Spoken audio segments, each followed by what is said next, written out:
Hello to all fans of Naruto Lemon, Yaoi, or Yuri content. I invite you all to my Boosty channel. My first video with a full lemon has already been uploaded to Boosty. Good luck! お前はどこまで見え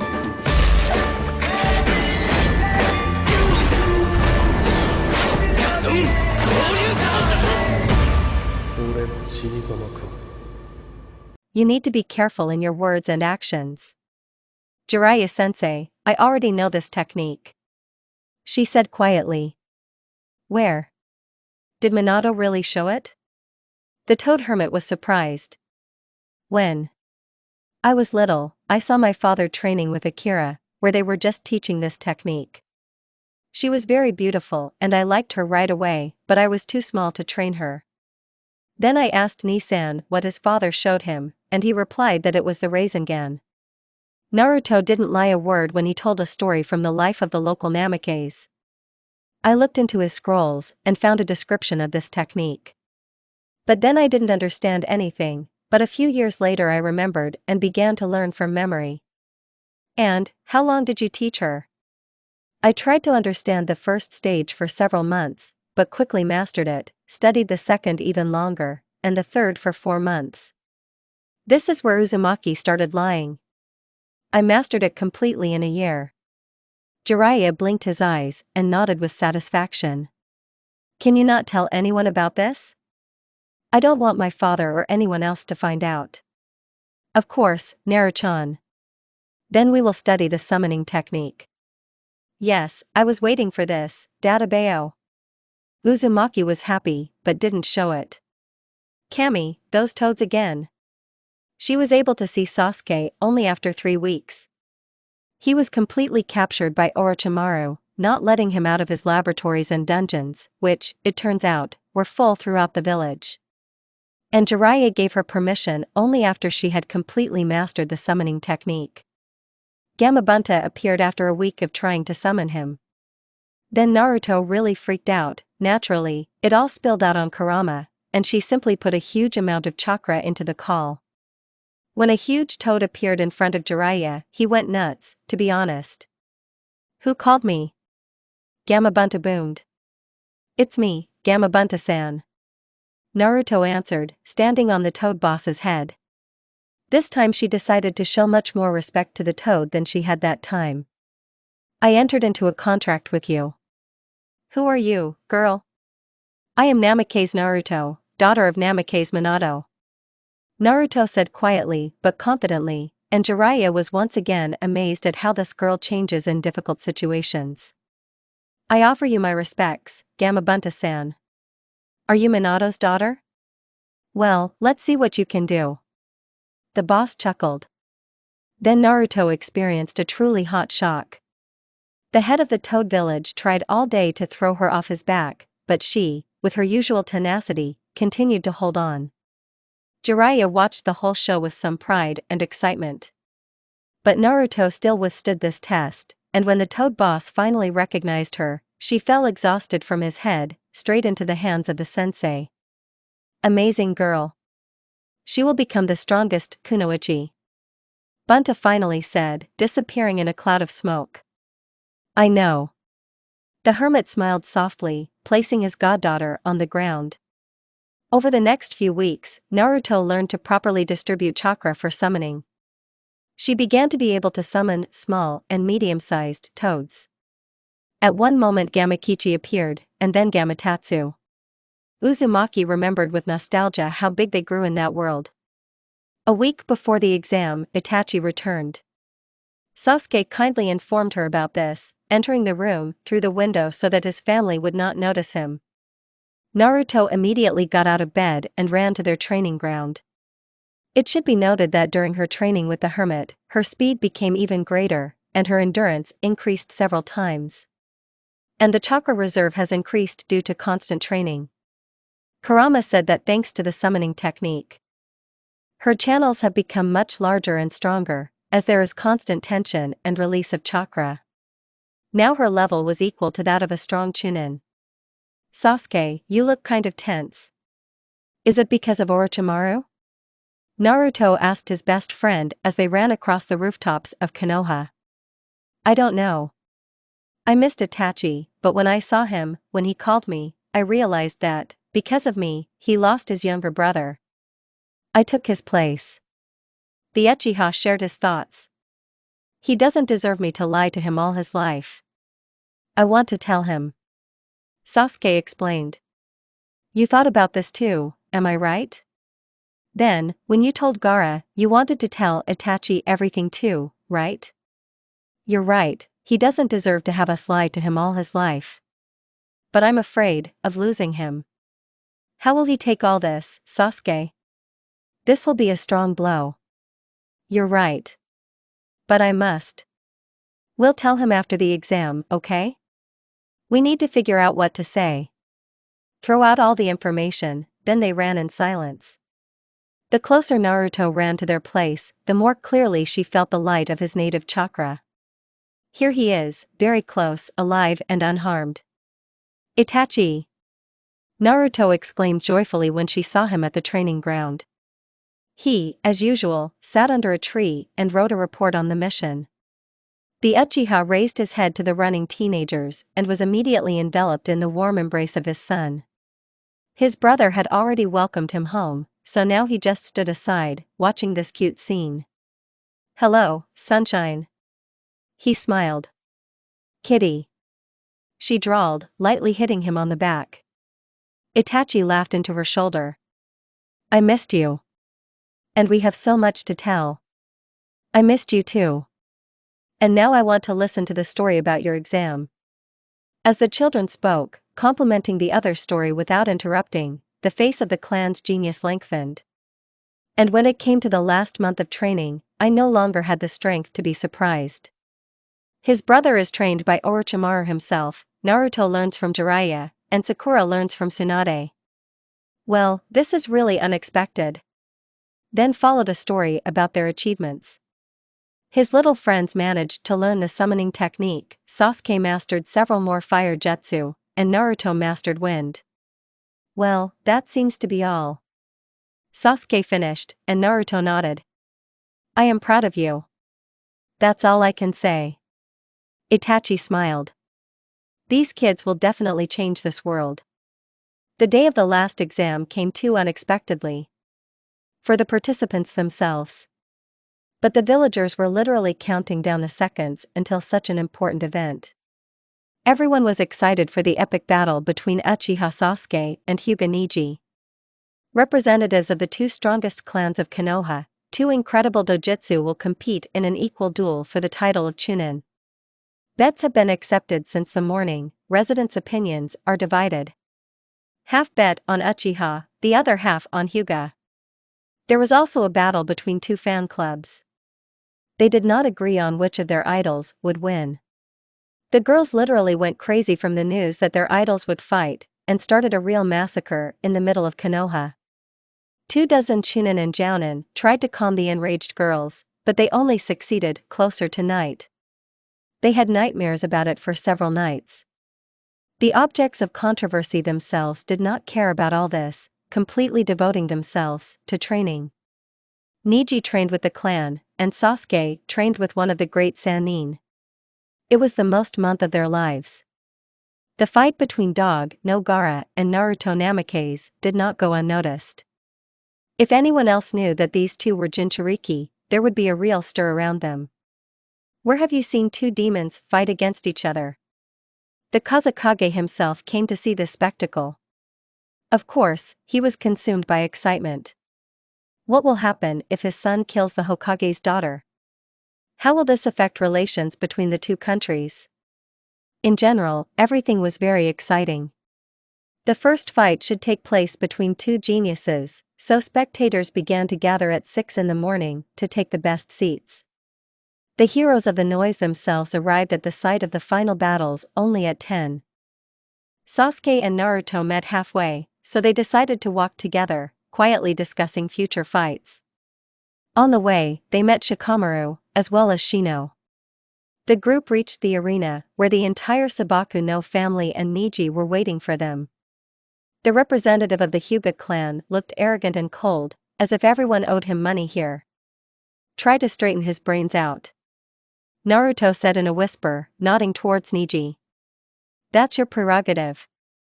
Sasuke snorted, but nodded anyway. His mood was worse than lousy.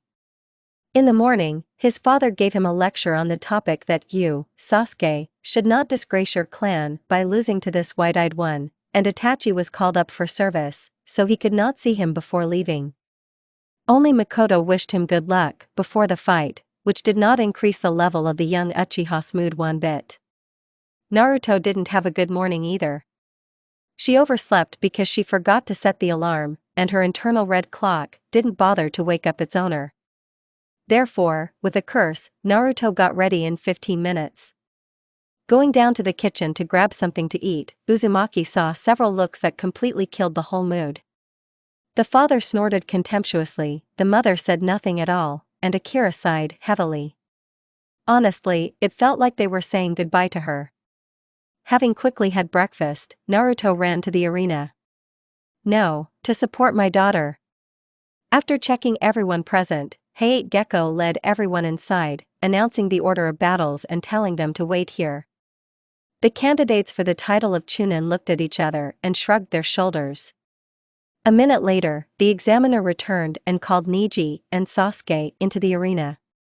After wishing good luck to his friend, Naruto and everyone else went to the special stands for the participants to watch the fight. First fight, Hyuga Neji vs Uchiha Sasuke, Gecko announced after explaining the rules.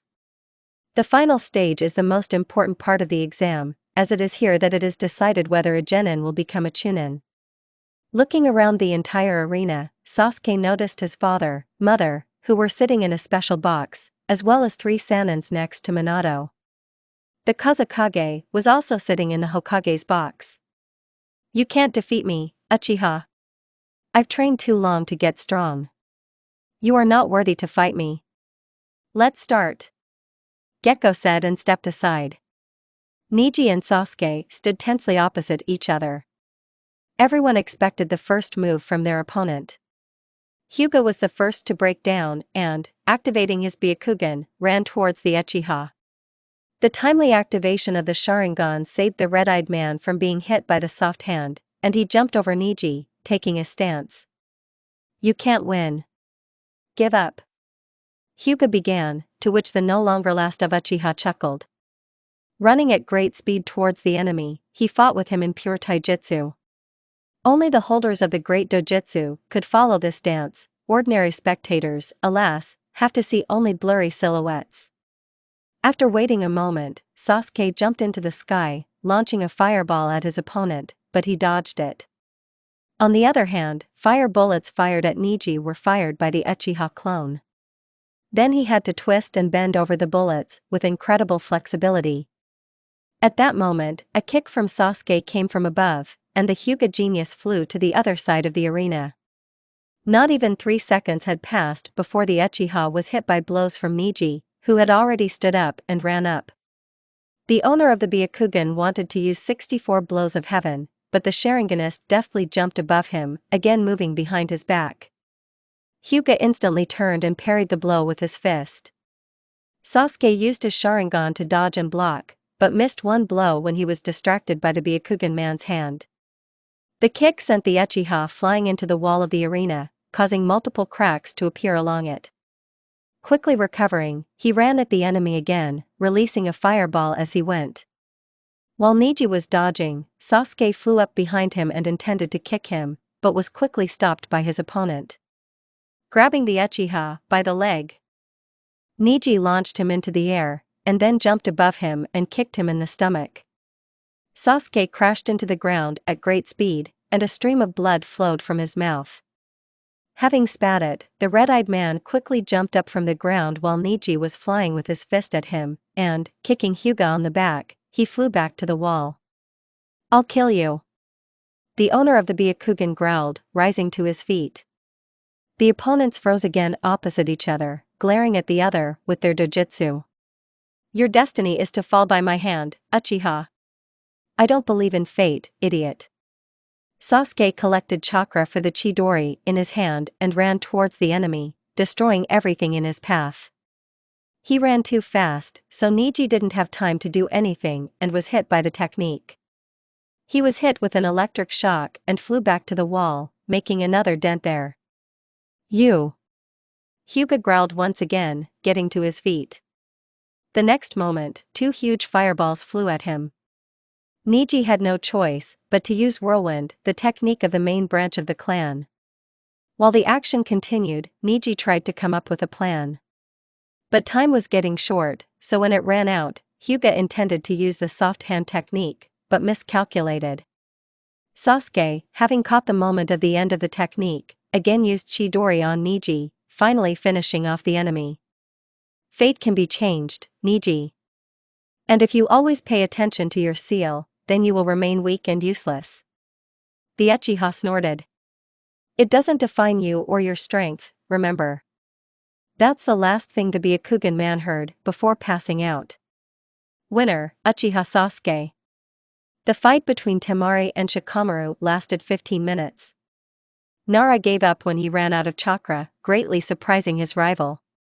She almost lost, and if not for his reserve, then victory would have been his. Lazy genius. I would take it. Kankuro and Shino didn't even fight. The first one gave up, since his opponent's beetles would simply eat his dolls, leaving him with nothing. Shino also agreed with this statement, albeit in his own special manner, rearranging the words in an order that only he could understand. The final fight was supposed to be between Naruto and Gaara. When the rivals descended onto the site, all the spectators froze tensely, anticipating a good battle. The examiner frowned at his opponents, cleared his throat and announced the start of the battle. Shikaku's Jinchuriki continued to stand as Naruto created the clones. He continued to stand while the girl ran at him from several directions at once.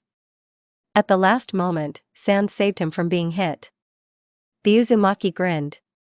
Her clones continued to attack Gaara, breaking through the sand defenses as she gathered the necessary chakra into her fist.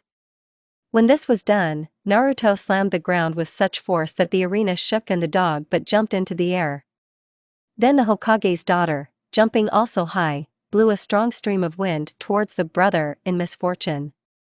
Of course, the sand protected him, but there was a powerful recoil, so Gaara was sent flying into the wall. The Kazekage froze in amazement. The Hokage patted his eyes in surprise. Itachi, who was standing not far from the balcony for the participants, chuckled. Sasuke grinned.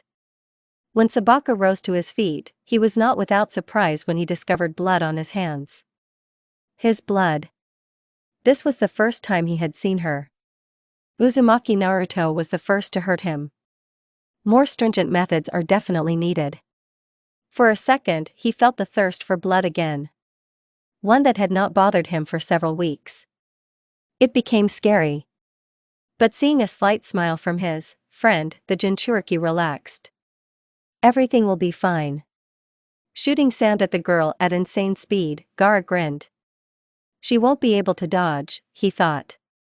But Naruto didn't even intend to do that. Having made the 2 necessary seals, Naruto put her hand to the ground, and an invisible wall grew in that very place. When the sand met resistance, the Shikaku bearer was surprised when it began to crumble, to put it mildly. Having recalled the sand, Gaara saw his friend sitting on one knee. She was breathing heavily, but smiling. What was it? I couldn't resist asking Sabaku, but... Fuinjutsu. Wall of protection. She absorbs chakra from everything that touches her, and your sand was just imbued with it. When he touched the wall, he lost what allowed him to fly, which is why he crumbled. Uzumaki explained. I am amazed. Without another word, Gaara surrounded himself with sand, creating a huge ball that protected him. Hit him with the Rasengan from 3 sides. That time Sasuke pierced him with the Chidori. Having created 5 clones, Naruto began making 3 Rasengan. One of the copies helped her, while the others worked independently. When the blue orbs were ready, the 3 clones scattered and 2 ran towards the sand ball along with the original. Gaara tried to stop Naruto's copies by seeing everything through his sand eye, but was unable to. 3 spheres hit Gaara's defense at once. The sand flew up at the behest of Dog No, and then flew into his pumpkin, Rasengan. Minato exclaimed in shock, and then turned to Jiraiya. Did you teach her? Yes. Remembering the goddaughter's request, the hermit answered. Naruto and Gaara froze in front of each other, glaring. This girl is amazing, seriously. She could have defeated him if they had continued the fight. Or they would have had a draw. But none of them wanted to fight any further. He approached his rival, the dog, but looked into her eyes. Suddenly, Naruto's eyes took on a red tint and his pupils became vertical. A black star lit up in Gaara's eyes against a sandy background. No one saw this except themselves. You and I are the same. Naruto whispered quietly. She extended her fist forward. You and I are the same. Echoed the dog, but Gaara mirrored her action. When their fists touched, the world seemed to freeze. The spectators fell silent in anticipation. The Kage were waiting for the outcome. I will not continue the fight, said Naruto. I refuse the fight. Gaara also said, at the same time as Uzumaki. What does it mean? Gekko asked in surprise. This is the first time in his practice. For two participants to refuse the fight at once. If we had continued the fight, it would have been a draw. I spent quite a lot of chakra, and Naruto was exhausted, even though she had enough chakra. The one-tailed Jinchuriki explained for the examiner. The defeat of one of us could lead to conflict between our fathers, and, accordingly, the villages. Naruto said quietly but confidently. When Hayate wanted to announce the result of the battle, explosions shook all of Konoha. Shimura Danzo appeared in the center of the arena. The Nine-Tails Jinchuriki will come with me. Panic began in the village. Many residents fled the arena for cover. The shinobi evacuated people from the arena, trying to save as many people as possible. Soon, several more explosions were heard, and the entire Konoha was covered in dust. The Kazekage's people quickly moved him to a safe distance so that, God forbid, their ruler would not get hurt. The Hokage and the Sanins descended into the arena, where the main instigator of all this stood. Naruto looked at the elder with all her eyes. Yet, even here Danzo cannot calm down. What is he up to now? Why does he need Naruto? He wants to use her to achieve his goals, this is understandable, but what are his goals? Wants to seize power in the village and become Hokage? Then Naruto would rather die than let this happen. Danzo. Minato hissed when he appeared. Jiraiya and Tsunade covered Naruto with themselves, and Orochimaru stood not far from the Hokage, so that if something happened they would have time to save him. Also, Gaara, who remained in the arena, positioned himself to the left of Uzumaki, and his sand covered her back. What do you want? I need a Jinchuriki, said Shimura. And you will give it to me. I won't give you the village's main weapon. These words cut painfully through the girl's heart. Yes, she knew that her father did not love her, was afraid of her, despised her, but he treated her like some kind of thing, a bomb of mass destruction. She's like an animal here. Not a person. Gaara looked sympathetically at the blonde, whose face was distorted with a grimace of pain and disappointment. He, like no one else, understands her feelings and emotions. But Naruto, as a shinobi should, quickly pulled herself together, pushing all her thoughts into the background. The main thing now is to prevent an attack on Konoha, and everything else will come later. Danzo said something about power and the post of Hokage, but Uzumaki did not listen. She thought about how to escape from here, to help her loved ones fight. Somewhere out there Itachi, Sasuke, Sakura and others who may need help. She is not going to hide under the wing of the Sanins and Gaara, who understood everything, without words, just from one look. The Shikaku bearer removed the sand wall behind the Uzumaki, allowing her to escape unnoticed like a shinobi should. However, Danzo noticed this, so within a second she was being chased by his dogs. The situation was saved again by Gaara, who caught them in a sand trap. Nodding gratefully to him, Naruto disappeared into a curtain of dust and soot, away from the sick Danzo and her Hokage father. Having expanded her sensory abilities to the maximum, Naruto immediately sensed all the shinobi in Konoha. Sasuke and Itachi were somewhere in the center. They were fighting with several of Danzo's henchmen, as Uzumaki realized. The chakra of Shimura's dogs was too cold and lifeless, while the chakra of the leaf shinobi was energetic and alive. It seems that it is the results of Shimura's training that deprive ordinary shinobi of emotions. The Uchiha brothers were doing well. Judging by their chakra, there were strong jounin next to them, and there were few opponents. Then she found her classmates. Some of them fought, some took away civilians. Sakura was closest to her, so she went to her. When she found her teammate, whom she had not seen for over a month due to training, she was fighting one of Shimura's henchmen. With all her might, Sakura slammed her fist into his stomach, causing the guy to fly into the wall, break it and crash into a house that stood nearby. Haruno nodded in satisfaction and Naruto grinned. Tsunade's lessons were not in vain. Sakura, she called the pink-haired one. She immediately turned towards the voice and smiled. Naruto, are you okay? I saw this old man appear near you. Haruno ran up to her. I'm fine. At that moment, she caught a familiar surge of her brother's chakra. After scanning the area, she found 4 rude umbu in the company of 4 attacking one jounin at once. Akira. Idiot. Naruto cursed, but Sakura did not pay attention. Uzumaki grabbed Haruno's hand and ran towards her brother. It feels like he killed 2, but his chakra is running low. Running to the place where her brother was fighting, she saw one of his opponents piercing his back with a sword, causing the Konoha Jonin to fall to his knees. Naruto at the last moment launches the wind-cutting blade at the umbu, who wanted to hit Akira again. The blade caught his sword arm, cutting it off. Then Uzumaki, who was still not visible from the dust, ran up to him and paralyzed him with a seal, and then put a block on his chakra.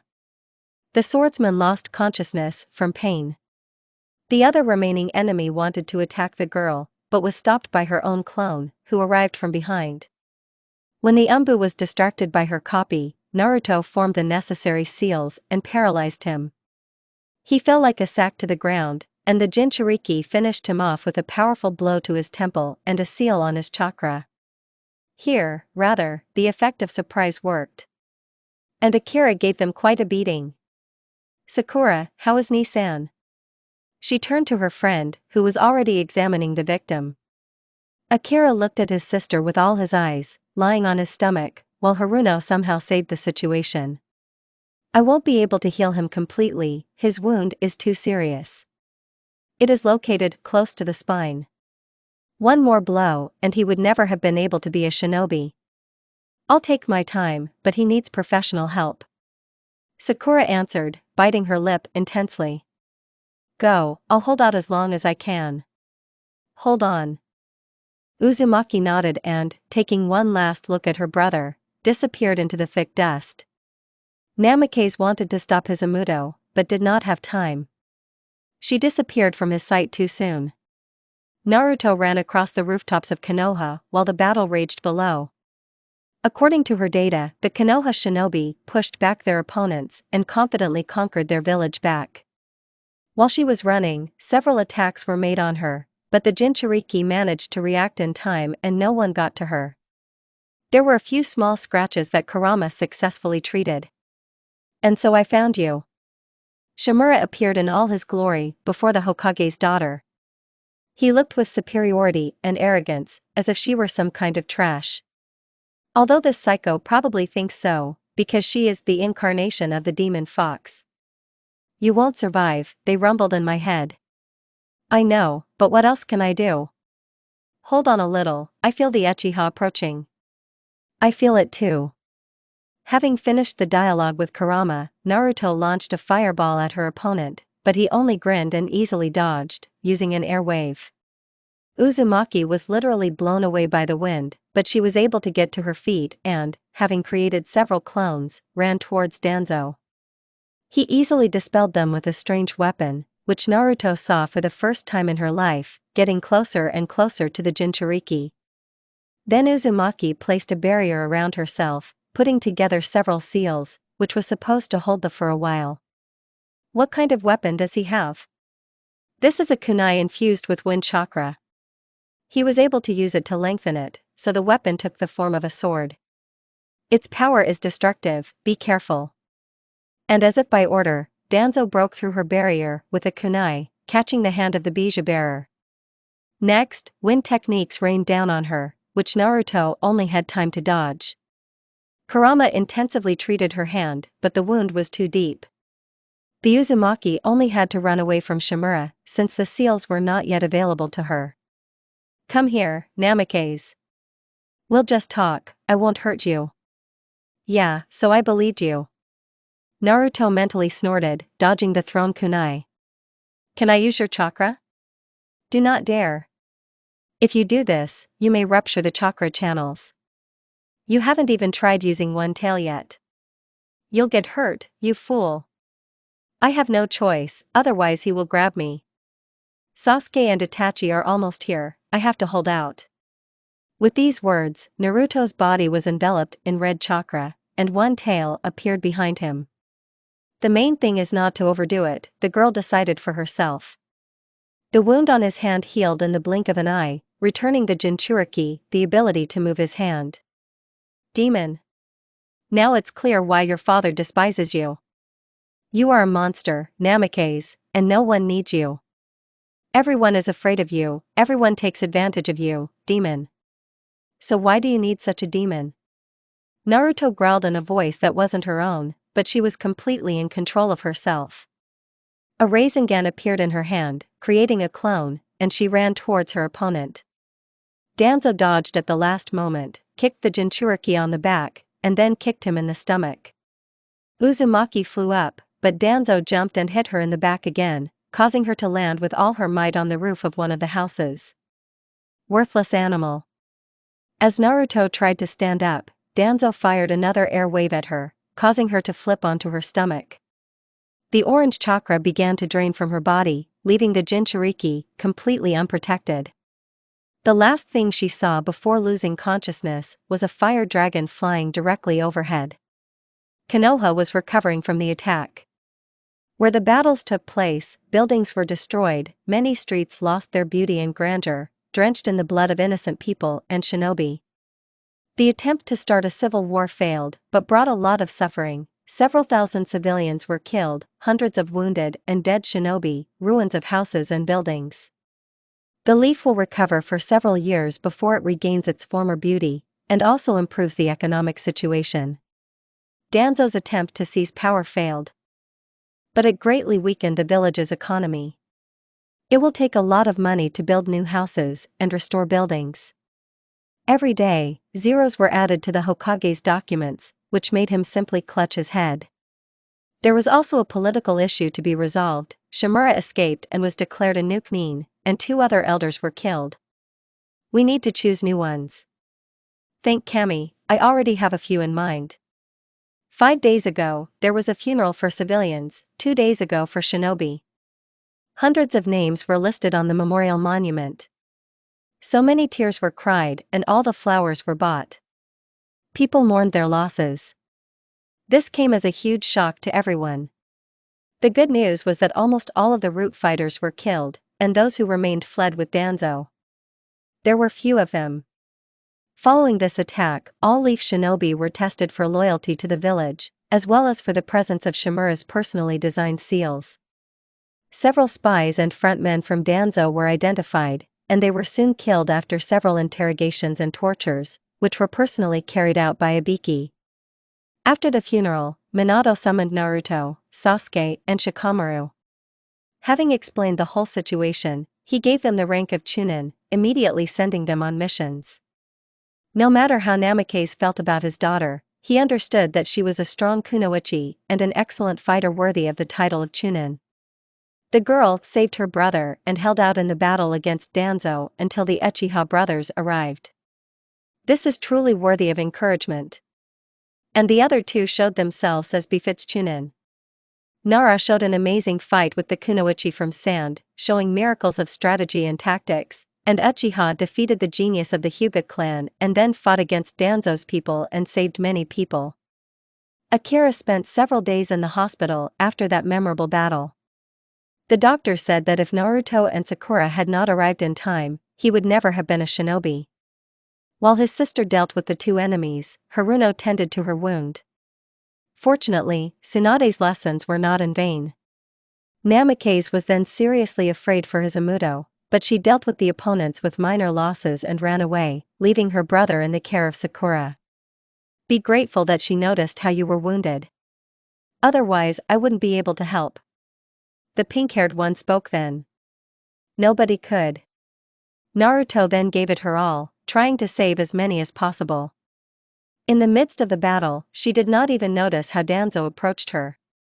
In her mind, she understood that she had no chance against such an enemy, but she could not just give up. She never backed down.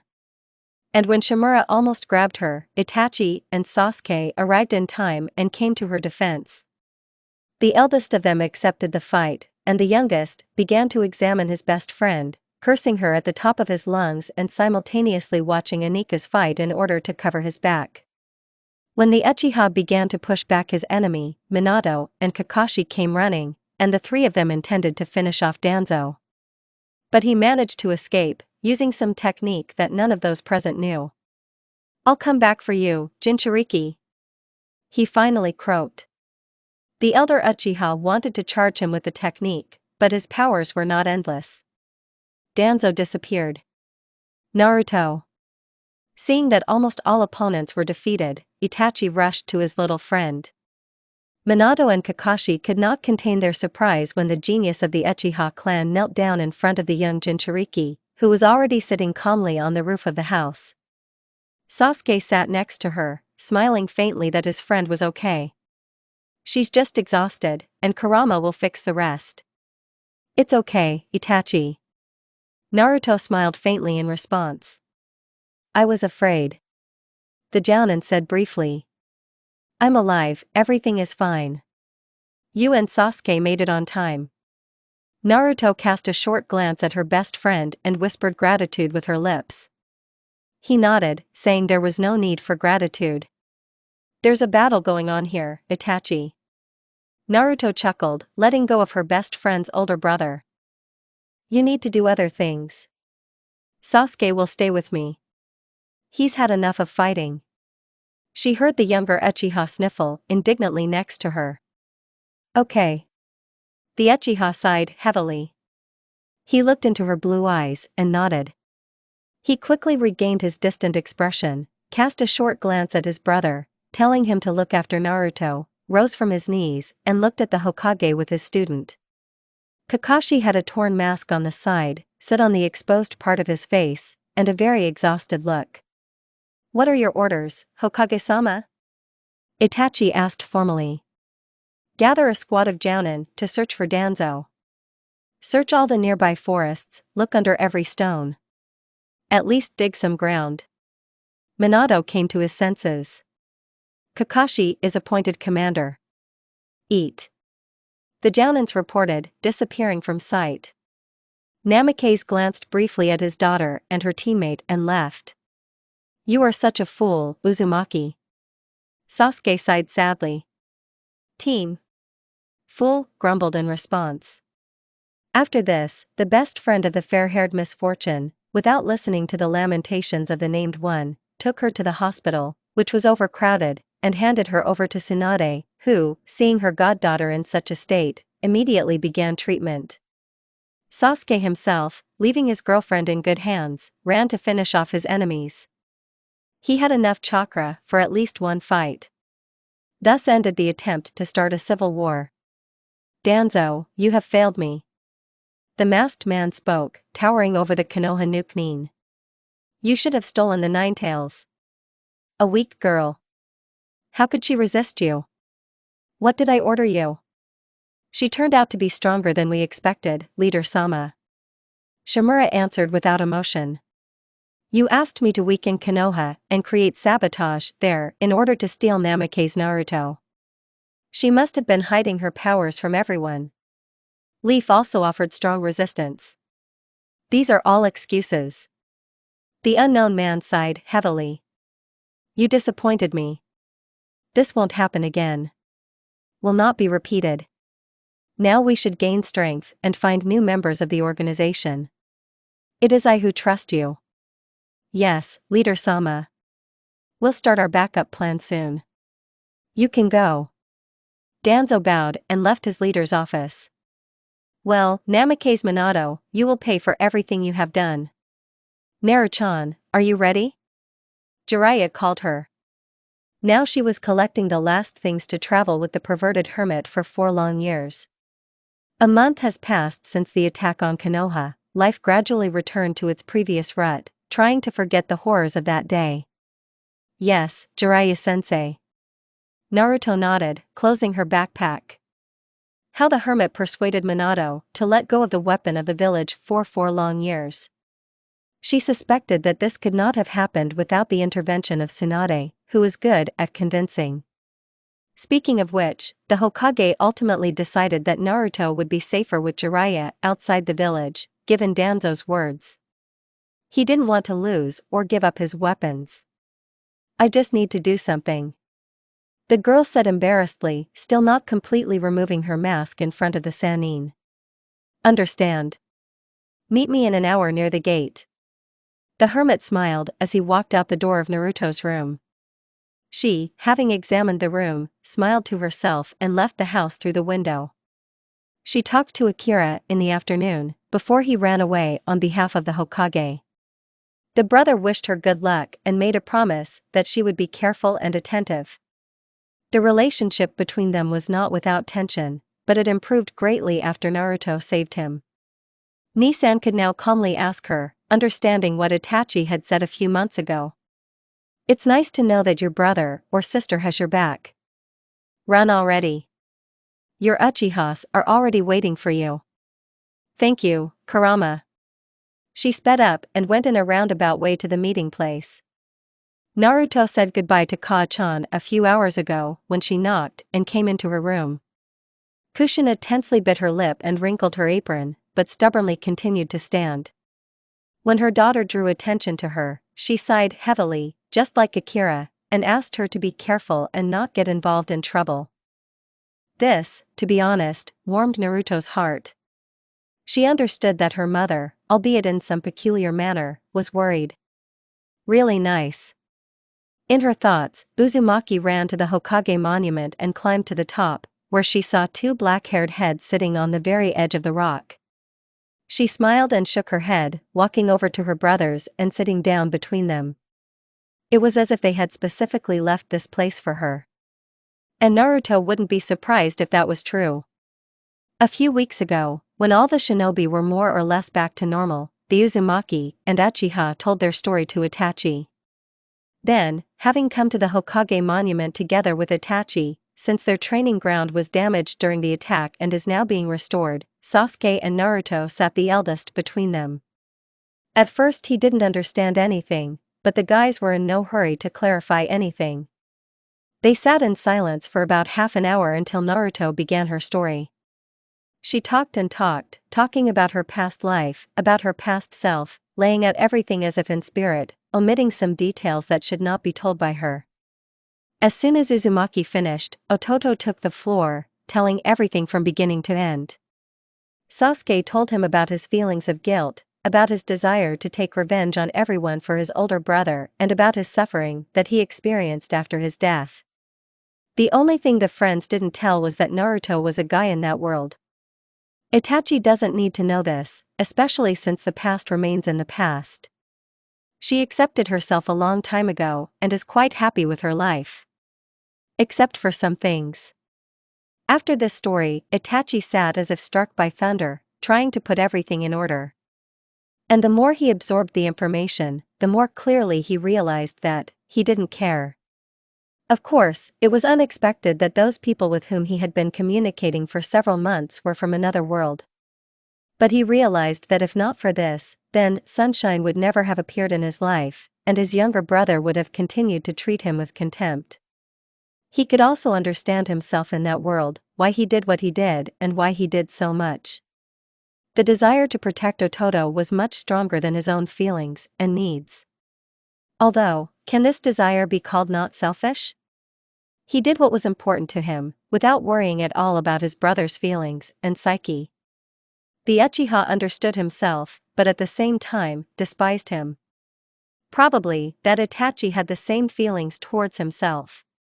I don't care what world you're from or who you were in a past life, the Uchiha said then. Now you are here in this world, and the past has let go. I'm glad that you told me everything, but because of this my attitude towards you has not changed, believe me. You are still my sunshine. Looking at Naruto. And you are my Otuto. And then on Sasuke. We were afraid that you would leave, Uzumaki admitted. I won't leave, I promise. That conversation made the relationship between friends even stronger, which is why it will be so difficult to part. She thought about how her life had changed in these months that she had been here. She learned a lot, and found great people to trust. She has a family, even if it's not entirely normal, but it exists. Her relationship with Nii-san and Kaa-chan is much better than it was in the beginning, and Oto-san, well, things are still very bad with him, but that pales in comparison to other circumstances.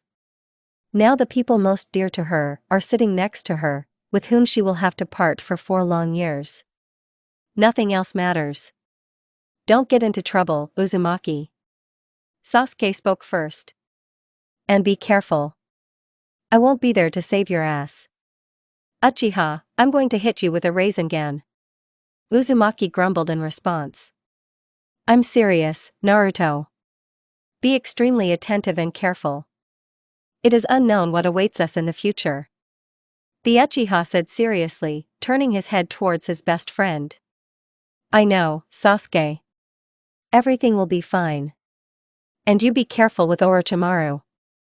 This snake remains a snake in any world. Naruto snorted in response. I'm always neat, dobe. Themes. Naruto, Sasuke is right. This world is different from what you knew. It is unknown what awaits us, who will be our enemy. Itachi picked up.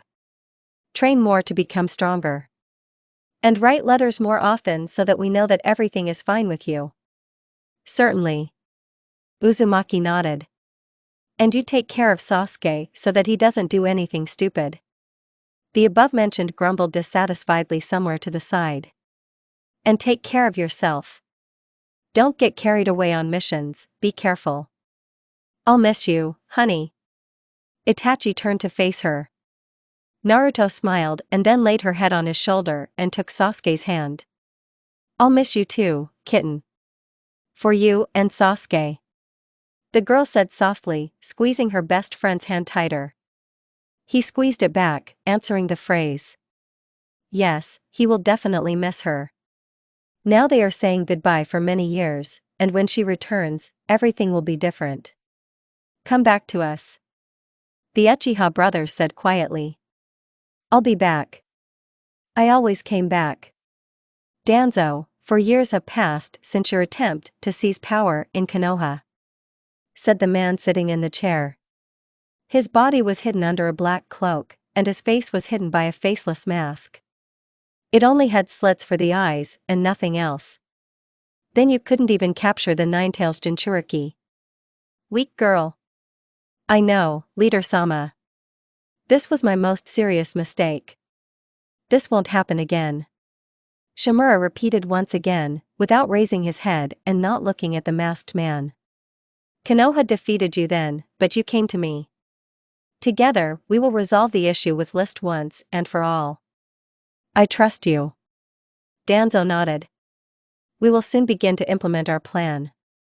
We only have to wait a little longer, and then Konoha will pay for everything it has done to all of us.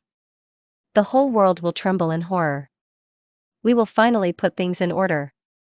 The laughter of the masked shinobi echoed from the walls of the office, which was located deep in a cave at the very edge of the country of snow. And you will help me with this, Shimura Danzo. I am always with you, Leader-sama. I am ready to give my life for you. Okay, go. The former Leaf Elder stood up, bowed and left his leader's office. The shinobi's evil grin was not visible under the mask. "And you too will pay for everything, Danzo." A blonde girl stood on a tree near the entrance to her native village and smiled. How she missed her. She simply missed the feeling that this was her home. She missed the people who live in Konoha, even her mother and brother. A lot had changed while Naruto had been away. She certainly became stronger and also more beautiful. Jiraiya said that if he didn't have a wife, and she wasn't his beloved and only goddaughter, he would have hit. From a little girl with 2 ponytails, Naruto grew into the most beautiful girl. Now her orange suit is in the trash, replaced by a black one with stripes in her favorite color. Underneath her zip-up jacket, she wears a mesh tank top that hugs the Uzumaki's chiseled figure, highlighting all of her curves. On his feet are standard shinobi sandals. She still ties her hair, which has become even longer, into 2 ponytails. At least something doesn't change. During the time that Naruto spent with Jiraiya, she also changed internally. The mask that Uzumaki had kept for several months finally fell off her face, leaving, however, its imprints. Now the time traveler, even in her subconscious, began to behave more calmly. Kurama thanked Kami for such a gift. Throughout her 4 years, Naruto often received letters from Itachi, Sasuke, and Sakura. They also came from Akira and Kaa-chan, but very rarely. She received only 4 letters, when from friends several per month. This no longer affected the young Jinchuriki. She understood that there were people who loved her and were waiting for her at home, who missed her and whom she missed very much. "Naru-chan, why so fast?" Jiraiya called out to her, who jumped onto a branch near her. "Sorry, Ji-san, but I really miss you." Naruto answered the teacher's remark with a smile. The nickname Ji-san appeared only a year ago. When Uzumaki got tired of calling his teacher Jiraiya-sensei. It was too long and boring, the girl decided then. That same evening, another nickname appeared, seemingly respectful, but at the same time showing the close relationship between teacher and student. Sensei truly became something of a grandfather to her. He taught her everything he knew, helped and cared for her for 4 years. Jiraiya was able to change her for the better, for which Uzumaki was especially grateful. "Do your Uchihas know you're coming back?" The Sannin asked with a smile. "They are not mine.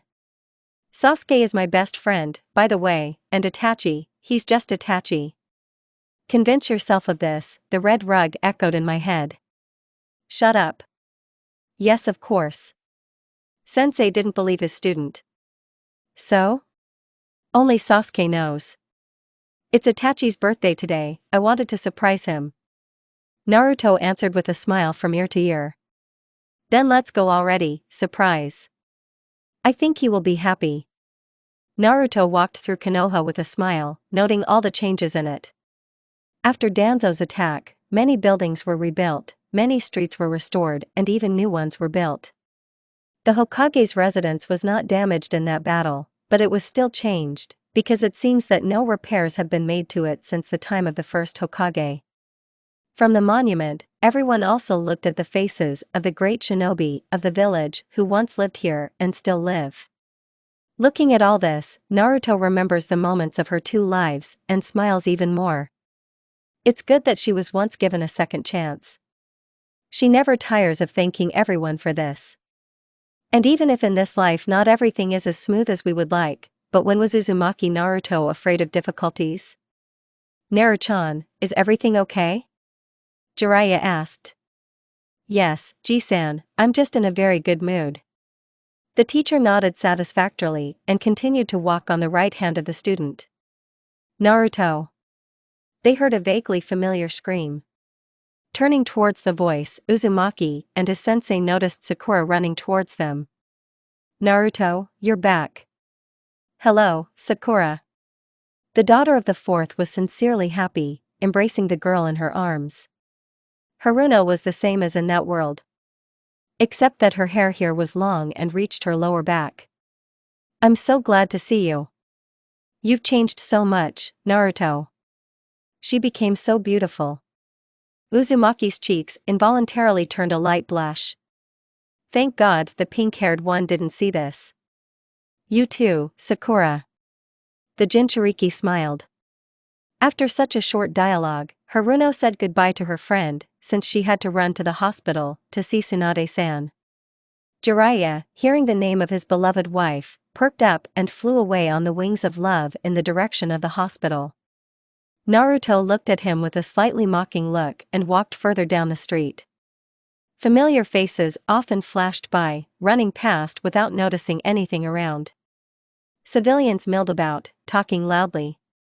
There was a lot of noise, but Naruto would no longer hide like the Namikes here. Traveling with Jiraiya was a real gift of fate for her, because she was able to throw off the mask without any consequences. You never know what could happen during her absence.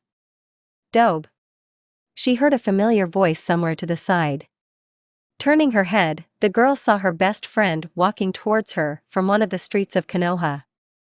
Smiling warmly, Naruto pulled Sasuke into a hug without another word. The Uchiha smiled into her shoulder and hugged her back. You're taking too long. Sorry, I was late. She laughed quietly, releasing her friend from the hug. Now Sasuke was looking at her with a new hairstyle and a more mature face. He had bangs, although the back was still duck butt. Sasuke's face lengthened, lost its childish features, and acquired a certain brutality. Team, and you have become beautiful. I didn't even notice that you were like this. You have changed a lot too. Sasuke snorted in response. Where is Itachi? Didn't you tell him I was coming back today? Aniki went to the Hokage in the morning. Let's go, we should meet him on the way. They walked down the street, talking about different topics. Naruto told him about the journey, about new acquaintances and new places. I also managed to mention that I recently visited Gaara, who became Kazekage after the death of his father. Sasuke told her about the changes in Konoha, about the fact that Sakura received a rank in medicine, and passed the Chunin exam only because Genin were not allowed beyond rank B. Uchiha himself is a Chunin, although Minato promises to make him a Jonin soon. At that moment, when the conversation turned to personal life, three guys appeared in the field of view of friends. Itachi. Naruto whispered, looking only at the black-haired man. While he doesn't see her, she ran towards the troika and grabbed the older Uchiha's neck with a running start. The genius of the clan was at first taken aback, clearly not expecting this, but when the realization dawned on him, he hugged his little friend tightly in response. Happy birthday, kitten. She whispered right in his ear. Only for him. My sunshine, I miss you so much. Itachi said also quietly. Me too. She buried her nose in his neck, inhaling the familiar scent of a loved one. This is the best thing you could give. The other two guys stood in a stupor, because they could not even see the face of this whirlwind before it flew into their comrade. Turning their gaze to Sasuke, who stood with a grin, they became even more puzzled. Maybe you can introduce us? Shursui finally spoke up. Only then did the longtime friends decide to break away from each other and pay attention to the guys. This is Naruto, Shursui. Itachi smiled. Naruto, this is my best friend, and part-time cousin, Shursui. Uzumaki smiled welcomingly. She knew this guy from Sasuke's stories, and Itachi sometimes mentioned him in conversation. Turning her gaze to the third, she without surprise recognized him as Akira, her older brother. Naruto? The same Naruto? I thought he was dreaming about you. Shursui laughed, gently teasing his friend. Oh, this guy was definitely starting to like the Jinchuriki. Here. The only normal Uchiha who has a sense of humor. I thought I couldn't wait for this. It thundered in my head. Immortal? Akira asked, although it was already obvious. You are back. I noticed that too, Akira. The same Shursui snorted. Shirkuan, please shut up. Itachi asked him politely, but threateningly. I'll be offended and leave. You won't get further than the clan. Sasuke intervened. Itakuan, your little brother is hurting me. Shursui whined very naturally. Even Naruto got into it. When did you return? Why didn't you warn? Akira spoke again, not paying attention to the fact that Naruto was in the arms of his friend. Itachi, again unable to restrain himself, put his hand on his girlfriend's shoulder and pulled her towards him, and then kissed her on the top of her head.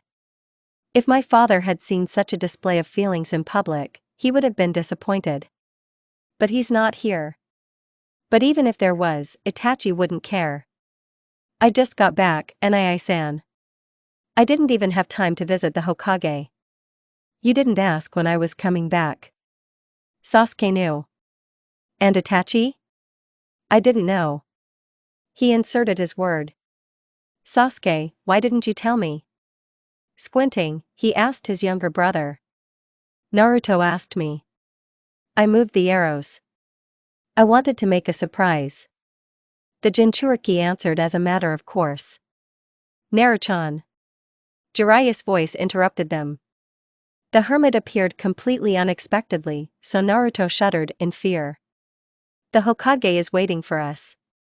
I'm so sorry for interrupting you. You don't know how to apologize.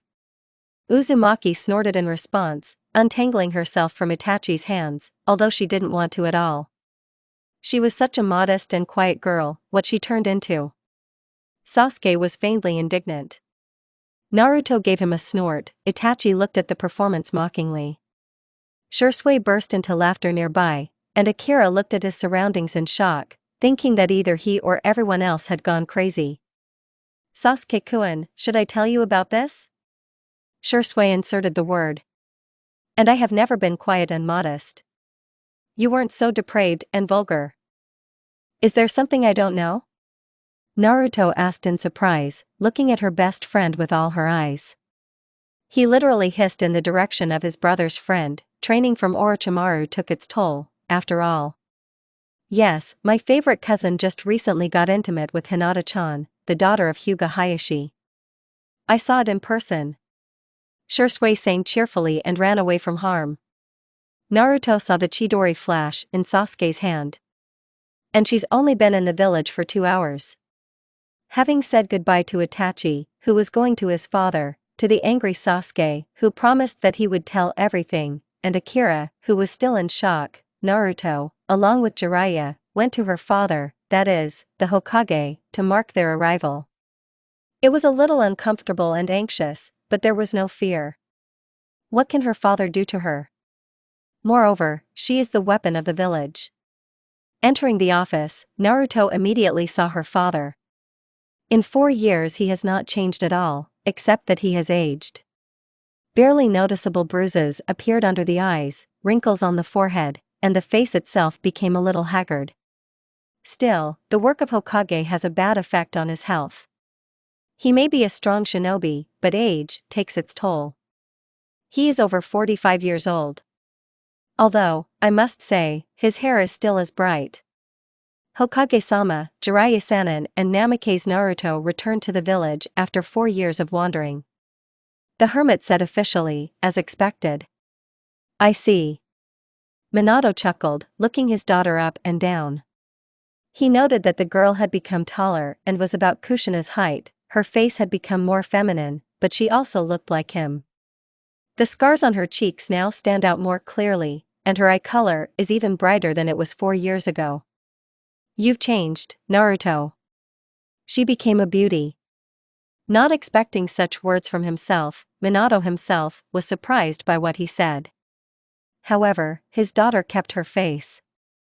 Thank you, Hokage-sama. The girl answered calmly. I hope you have become stronger.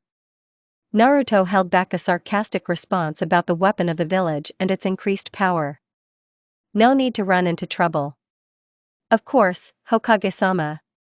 She nodded in response. At that moment, Kakashi appeared in the office. He moved in his favorite way, picking up a small breeze. How many times have I talked about the door, Kakashi? Minato muttered displeasedly, and Naruto was ready to swear that Kakashi was now smiling guiltily under his mask. Why don't you scratch your head? Okay, what did you want? Submit a mission report.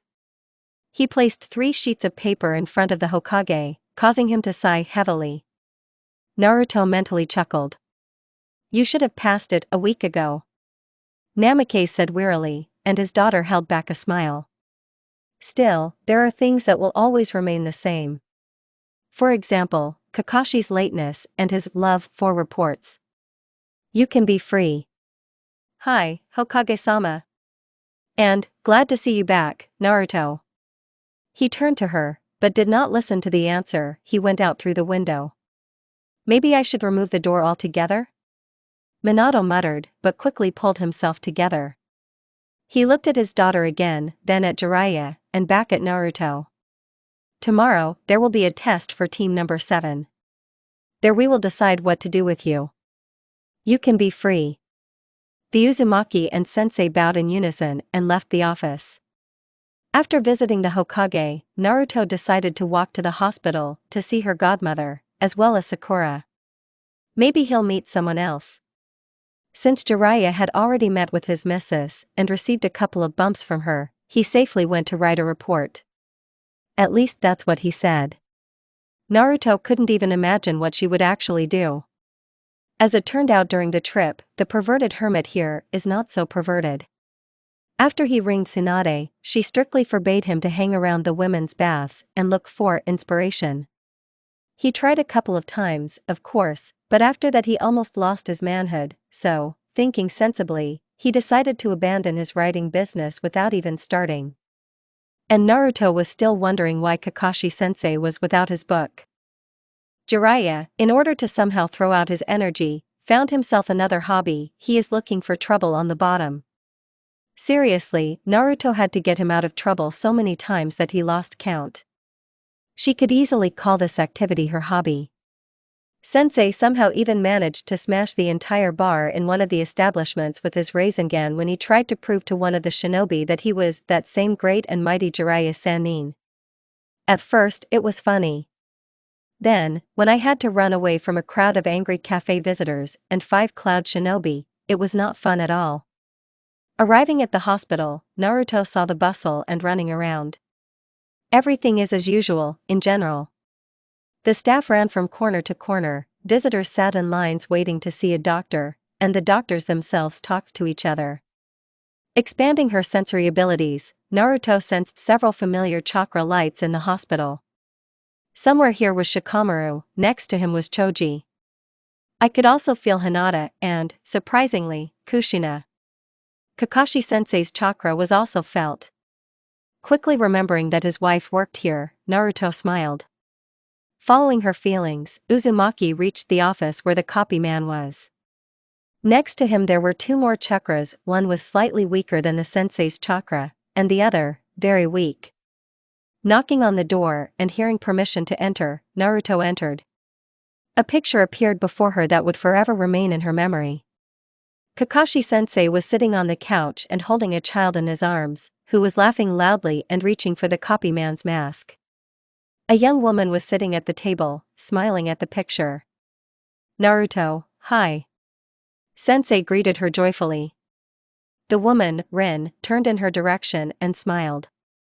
I was looking for Tsunade-san and sensed you. Naruto explained. Are you Namikaze Naruto, my husband's student? Rin asked softly. Yes, dear, it's her. Naruto, here is my wife. Hataki Rin. Sensei introduced them, removing the child's hands from the mask. Very nice. Uzumaki smiled back. Tsunade-sensei will be here soon. You can wait for her here. Rin allowed. Naruto nodded gratefully and sat down next to Kakashi. The child in her arms looked interestedly in her direction, and then smiled and reached out to her with his small hands. Yuto. The child exclaimed cheerfully. And this is my son, Naruto. His name is Akio. Really handsome. The girl smiled. The child was increasingly drawn to her, so the father handed him over to the reliable hands of his student. As soon as Akio was on her lap, he laughed cheerfully and grabbed her hair. How old is he? He's almost 4. Rin smiled. Kakashi-sensei. You had a pregnant wife when you taught us. Why didn't you tell your favorite students about this? Uzumaki was outraged to the core. Who said that you are my favorite students? It couldn't have been any other way. We were so cute. Kakashi gave her a skeptical look, which the Jinchuriki did not pay attention to. He will become a strong shinobi. Naruto analyzed her feelings. How did you determine? Rin asked in surprise. I'm a sensor, so I can sense chakra. A small, but quite strong light for his age is already beating within Akio.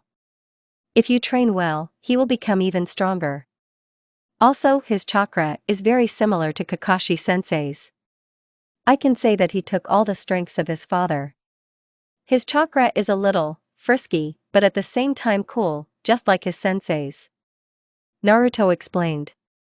She had to reread a bunch of scrolls to find out all this information. She trained for these 4 years, and now it can be said that her sensory abilities have increased greatly. And the range is quite large. What can you say about my chakra? Rin asked with interest, because for the first time in her life she could talk to the censor. Her eyes glowed with enthusiasm. Well, it's weaker than Kakashi-sensei's chakra. She's quite playful. Now I understand where Akio got it from. Your chakra is warm and light. Uzumaki smiled. Your skills have grown, Naruto. She heard a familiar voice from the door. Tsunade herself stood in the doorway, smiling with all 32 teeth. Well, come to me, beloved goddaughter. Tsunade-san. Naruto smiled back and, giving the child to his father, embraced the woman. And here I thought you and Jiraiya were just getting into trouble. The hermit's wife said cheerfully, remembering her husband's last letter about new and interesting adventures. Not without it. Uzumaki sighed heavily. Tsunade-sensei, is this your goddaughter? I didn't even know you had one like this. Rin intervened. Then Tsunade released Naruto and looked at another of her students, whom she took just a year ago at the personal request of the Hokage. After Minato ordered her to stay and help in the hospital, Tsunade wanted to give it up and seriously leave the village, taking his daughter with her so that the child would stop suffering. But when Namikaze agreed to let the Jinchuriki go with Jiraiya for 4 years, he had to agree. Her husband would be able to reach his goddaughter. Then Naruto was persuaded to take Sakura Haruno, who showed good promise in the field of medicine, for personal training. Well, the woman could not refuse her beloved and only goddaughter. And I must say that she never regretted her decision. Her student grasped everything on the fly, even Shizune would have been jealous. Of course, there were difficulties and failures, but Sakura continued to work on herself. When Tsunade asked her about her goal, she replied, I want to become a worthy member of my team. And this was really important, because the hermit's wife understood perfectly how important the team is in the life of every shinobi. Of course, the original teams rarely remain, but there are some. Some change teams at will, others die. But the team that was compiled at the academy is the most suitable and strongest. And Tsunade believed that they would succeed. This trio will surprise the world more than once. Especially if each of them trains with the same tenacity as Sakura. After a year in Konoha, Tsunade realized that she had found her place. Her favorite job, which brings only pleasure, a faithful student who diligently helps her, and Shizune is always there. The only things missing were her husband and goddaughter. But the matter is fixable, you just need to wait a few years. Tsunade was ready to personally thank the Hokage for this opportunity. After Rin Hitaki gave birth to her first child, Minato personally asked her to take Kakashi's wife as his student. After thinking a little, Tsunade agreed. And again, I didn't regret it at all. Rin was a talented ironine and already had very good skills in medicine. She didn't have to be trained almost from scratch like Sakura. Soon both passed the exam for rank A, which made the hermit's wife even proud of herself. Beloved and only one. The woman nodded in response to Rin's question. She turned a questioning glance at her husband. You knew? Nod. Why didn't you say so? So you didn't ask. Kakashi answered as a matter of course, again removing his son's frisky fingers from the mask. "Well, how are you?" Tsunade asked her. "Everything is fine. A few hours in the village, and I learned so many interesting things. Sasuke is dating Hinata. Honestly, I still can't believe it," Naruto said sincerely in response. "And he didn't even tell me." "You don't know yet who Sakura is dating." Her godmother laughed in response. "I'm actually surprised how she finds time for her personal life. No matter how I look, I'm amazed Sakura is everywhere," Rin said with a smile. "And who is she dating?" Uzumaki asked, batting her eyes. "But you'll find out for yourself. Kakashi definitely knows how to create intrigue." Well, while his student was in her thoughts and trying to figure out the guy Haruno, the copy man stubbornly removed his son's hands from the mask. This child wants to leave him literally naked in front of so many people. "Dad, why don't you take off your mask? You go home without it." The child turned his father in. "I thought he washed in it," flashed through the heads of Naruto and Tsunade at the same time. In the evening, returning home, Naruto fell into the arms of her mother. It was so unexpected that Uzumaki almost lost her balance from the weight that had fallen on her. Kushina asked where her daughter had been since the morning. Apparently, Akira told the story of their meeting, and, having received an answer, released the Jinchuriki from her hands. There was awkwardness and tension between them that could be cut with a knife, but both continued to stand in place, looking into the other's eyes. The former Uzumaki was the first to break down, looking away and smiling guiltily. The mother said that she was glad that Naruto was not hurt, and was also glad that she was back, to which the culprit of the joy looked at her in shock, but did not answer. After that, the female half of the Namikaze family went into the kitchen, where Akira was sitting. He glanced at them briefly, chuckled, and then said that they were the same height. Naruto and Kushina looked at each other, shrugged, and sat down at the table. A few minutes later, feeling some tension between the females, but not the weaker half, the older brother started talking about his past mission. When Minato returned from work, they were still sitting in the kitchen. Kushina and Akira were talking. Naruto occasionally inserted phrases. She simply felt awkward in this situation, which is why she was only capable of a few sentences. It definitely takes time to get used to this idol. The head of the family, seeing this whole picture, chuckled, but said nothing. He sat down at the table and looked around the whole family. Naruto immediately felt a wild reluctance to sit with her father at the table, so, politely apologizing and citing tired from the road, she went into the room, where she plunged into her inner world. "Kurama, is it normal that I am disgusted with my father?" Uzumaki asked her friend seriously. "In that world he was a hero to me, but in this world, I just don't know what I feel for him. Because of his attitude towards me, I want to hit him with a Rasengan and that's it." "Naruto, he ignored you for 3 years. Treats you like a weapon." "Although I am not an expert in human feelings, I can say that disgust is the most minimal thing that you can feel towards him. You've lived among people for so many years, you must understand something," Naruto stated importantly. "This is something I just told you. Don't even count on more, I still won't answer. I still don't understand a lot of human behavior. I think you understand this much better than some people," Uzumaki said sincerely. They talked with Kurama for about another hour, discussing the results of their training and thinking through options for a possible future. During the trip, Naruto found out that there was no trace of Akatsuki here. She also, as if by chance, asked Jiraiya whether he had students before her. Sensei then told about Konan, Yahiko, and Nagato. Their story was almost the same as in that world, except for the fact that they were all alive, healthy, and now living in the land of rain. The last time he saw them was when Naruto was about 5 years old, maybe a little more. Jiraiya also said that his students created the Salvation Organization, which helps ordinary people for a small fee. After the Third Shinobi World War, there was a lot of destruction, ordinary people couldn't cope, and shinobi needed work. Then Nagato proposed creating this organization. It included those shinobi who needed money and shelter. Now Salvation continues to carry out missions, helping ordinary people who cannot hire shinobi from the village. This brings in quite a good income, it should be noted. Naruto then even exhaled when she learned that pain was not pain here, but a simple, but strong shinobi, Nagato. After a heartfelt conversation with the demon, which already sounds absurd, Naruto went to bed, before taking a shower and changing clothes. Still, she's home. I need to decide what to do with you. Naruto, Sasuke, and Sakura stood at the farthest training ground in Konoha. Since the morning, the Hokage called them here to test the strength of Team Number 7.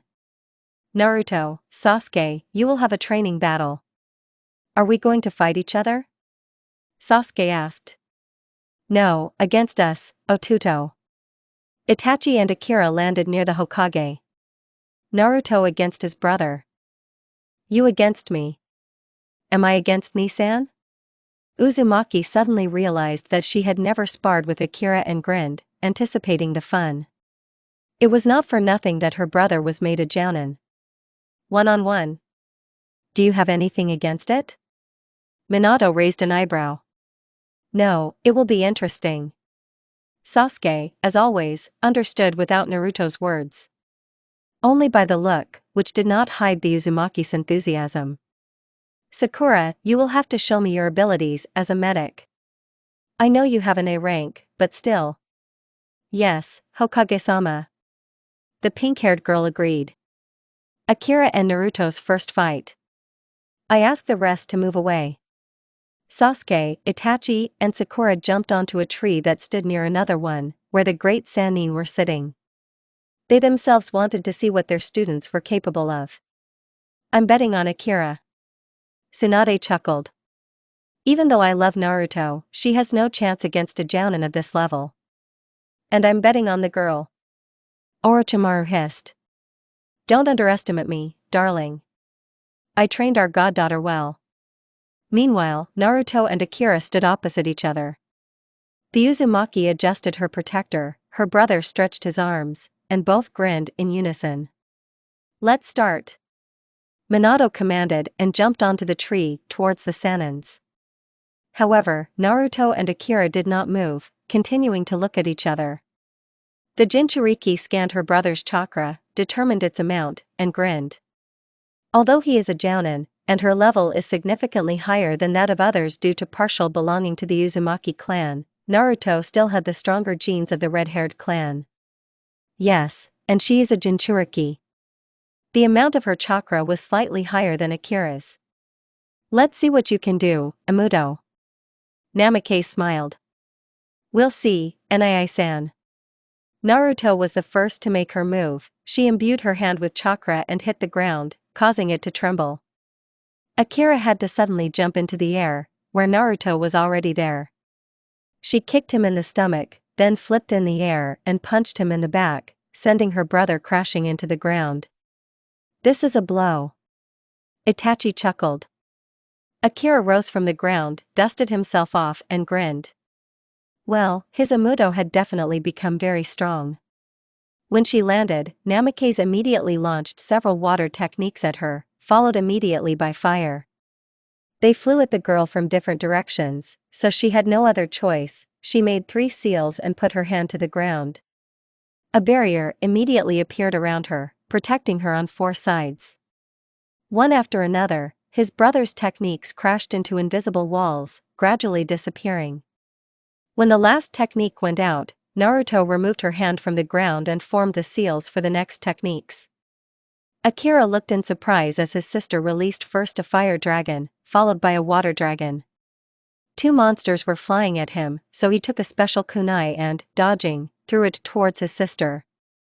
In the blink of an eye, he was near her, kicking her in the stomach and throwing her to the other end of the training ground. But Naruto was not taken aback and, turning over in the air, landed on her feet, creating a huge strip of plowed land at the training ground. Have you mastered Hiraishin? Uzumaki chuckled. Jiraiya talked about it in detail on the journey, but Naruto herself could not master it. The element of lightning was missing, and without it the technique would not work. How long did you teach? Year. Akira chuckled, dodging a direct blow from his sister.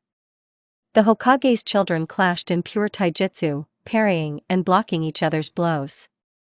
At some point, the elder took out medium-length blades, jumping away from his sister. Naruto chuckled, taking out a kunai from her pouch. Wind chakra reminded me of personal schizophrenia. I remember. A blue glow appeared around the two kunai, lengthening them to the size of Akira's blades. This is what Danzo did during the attack on Konoha.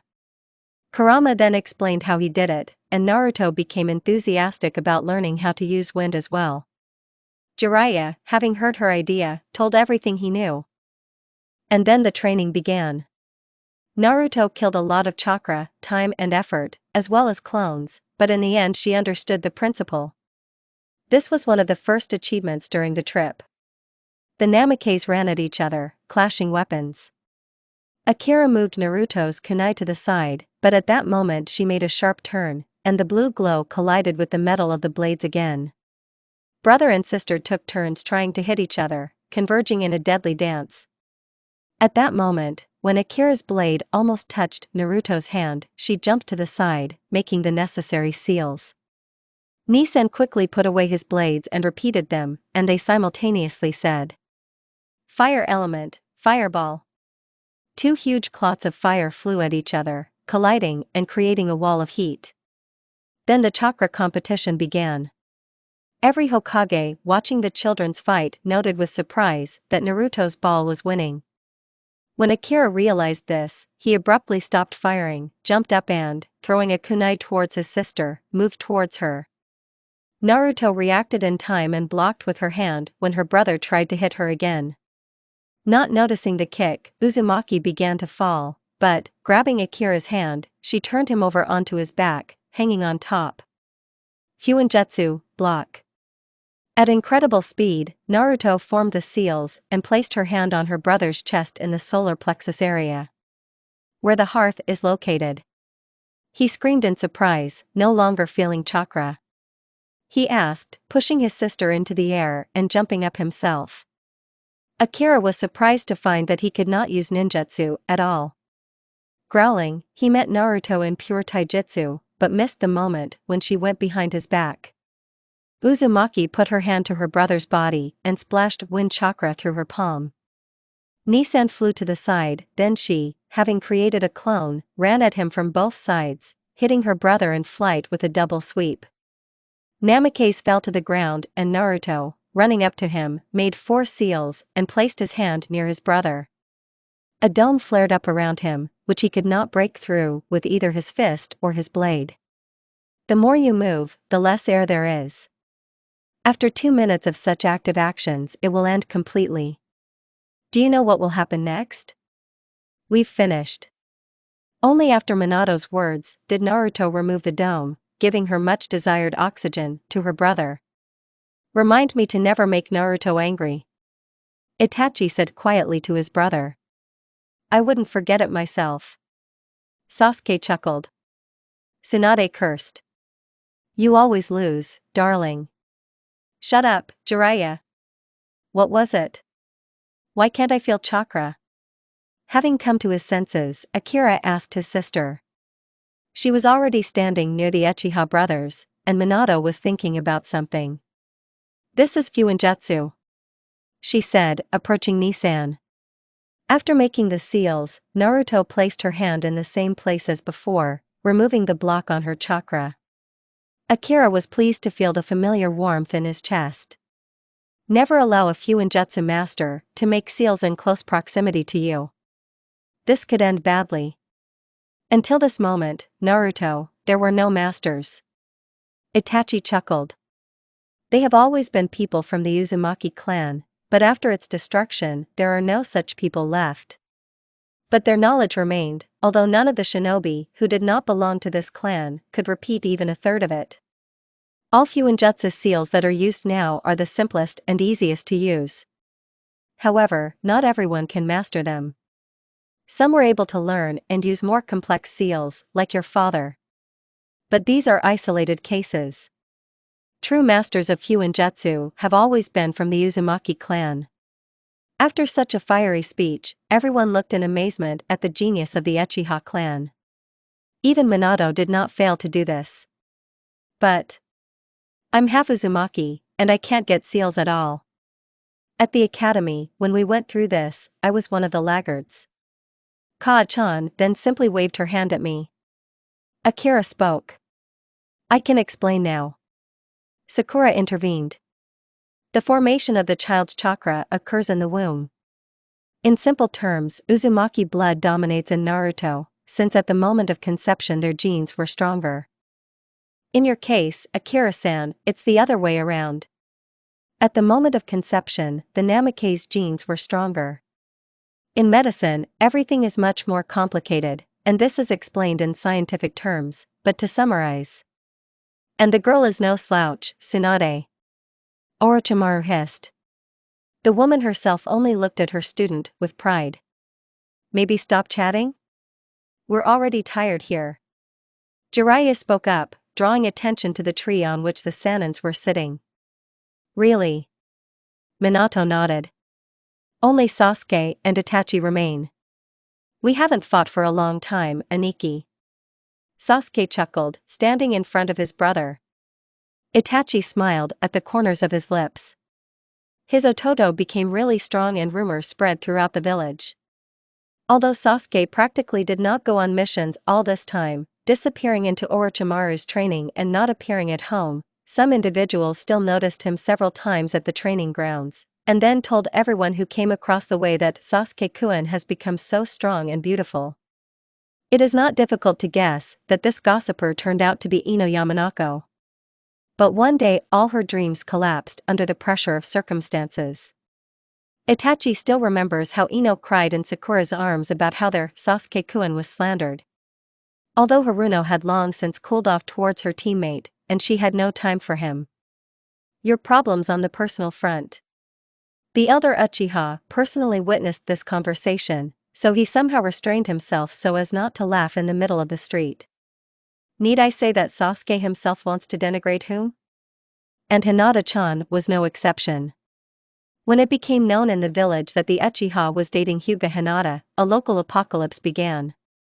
And it was then that Sasuke finally crawled out, or rather, crawled out of Orochimaru's dungeons to deal with this situation.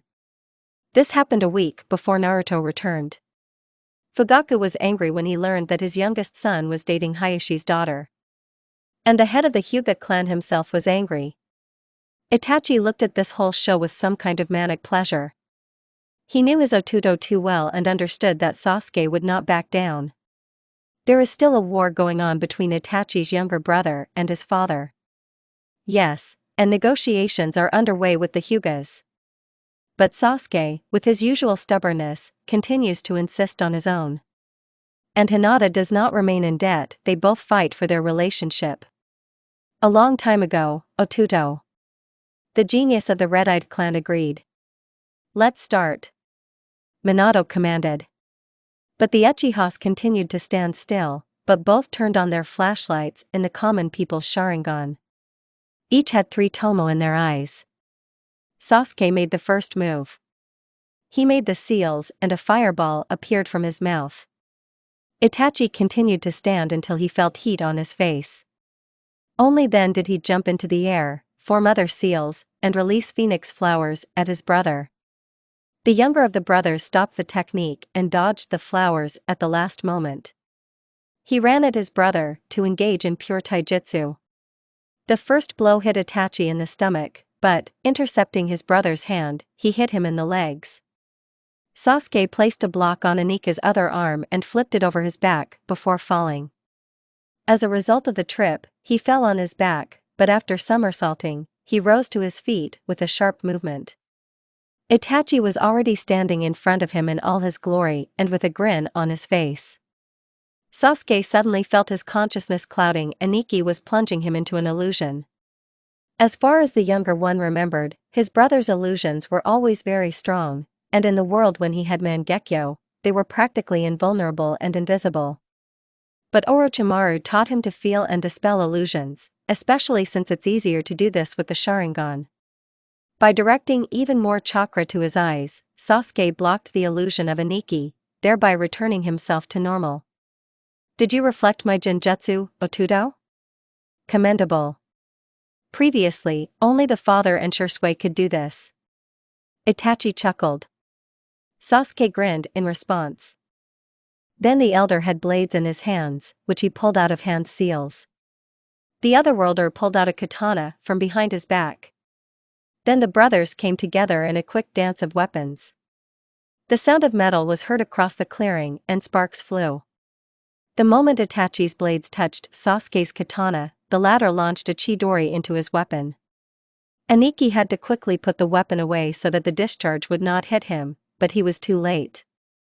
The lightning spread to his weapon, and then to his hand. Suddenly, Itachi was scattered into crows. Crow clone, The elder Uchiha appeared behind his brother, holding a blade to his throat. The next moment, Sasuke crawls apart like snakes. He appears from above, clasping his brother with the white reptiles into which his arms have turned. Itachi had his hands tied to his body, preventing him from making seals or picking up weapons. Clever, but, at that moment, the world was distorted again, and the Uchiha's illusion dissipated. Sasuke was on his knees, with a kunai near his throat as his brother towered over him. Your eyes are still weak. Itachi chuckled. Are you sure, Anai-san? The kneeling body spread out like white snakes, and the original stood behind his brother with a katana resting on the latter's back. Did you make me think you were caught in my illusion? Itachi was surprised. I admit, I'm amazed. But I'm not as weak as you think. While the Uchiha was saying this, he made seals with one hand and, having finished, was scattered again by the crows. A fireball flew at the younger one from behind. Sasuke had no choice but to make seals and spit out a huge number of snakes from his mouth, which formed into a huge wall and took the blow upon themselves. He had to learn this jutsu for a really long time, since in that world Orochimaru did not bother to teach him it. The point is that the chakra in the body of a shinobi turns into snakes, and they crawl out from behind the mouth. His sensei explained that this technique can be used both for defense and attack, because snakes can attack an enemy with a huge wall. Your techniques are truly disgusting, Orochimaru. Tsunade grimaced, although she has known her teammate for so many years. Sasuke-kun took all the beautiful things from me. The snake said, relishing the sound S. Meanwhile, the Uchihas again met in taijutsu. Sasuke, using a technique that he learned back in that world, hit Itachi with one hand, then with the other, and the third blow kicked his brother straight in the stomach. The elder turned over in the air, landed on his feet and made the seals.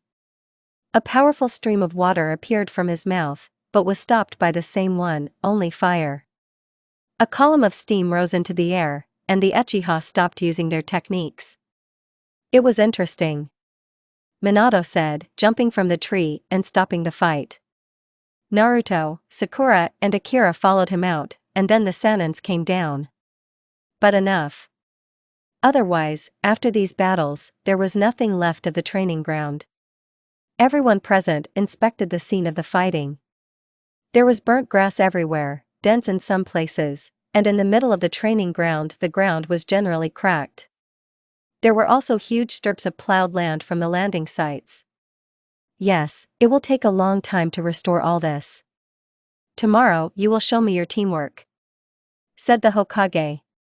Then we'll decide what to do with you. All three nodded synchronously. And you, Sakura, will now come with me to the hospital. We need to look at your skills. Although I trust Tsunade-san, I need to see for myself. Yes, Hokage-sama. I'll move us with Hiration so as not to waste time. And, placing his hand on Haruno's shoulder, he disappeared in yellow lightning. How was he going to test her Ireninjutsu? Asked Akira. He'll think of something. I was always amazed by his imagination. Jiraiya chuckled. And if we talk about your fights, then I am pleased and amazed. Well, if you were trained for 4 years by one of the 3 great Sanins, then there's no way. Uzumaki chuckled. God forbid that the name of one of the 3 should be disgraced. Jichan. I like your student more and more. Orochimaru drawled, licking his lips carnivorously. Would you like to learn from me?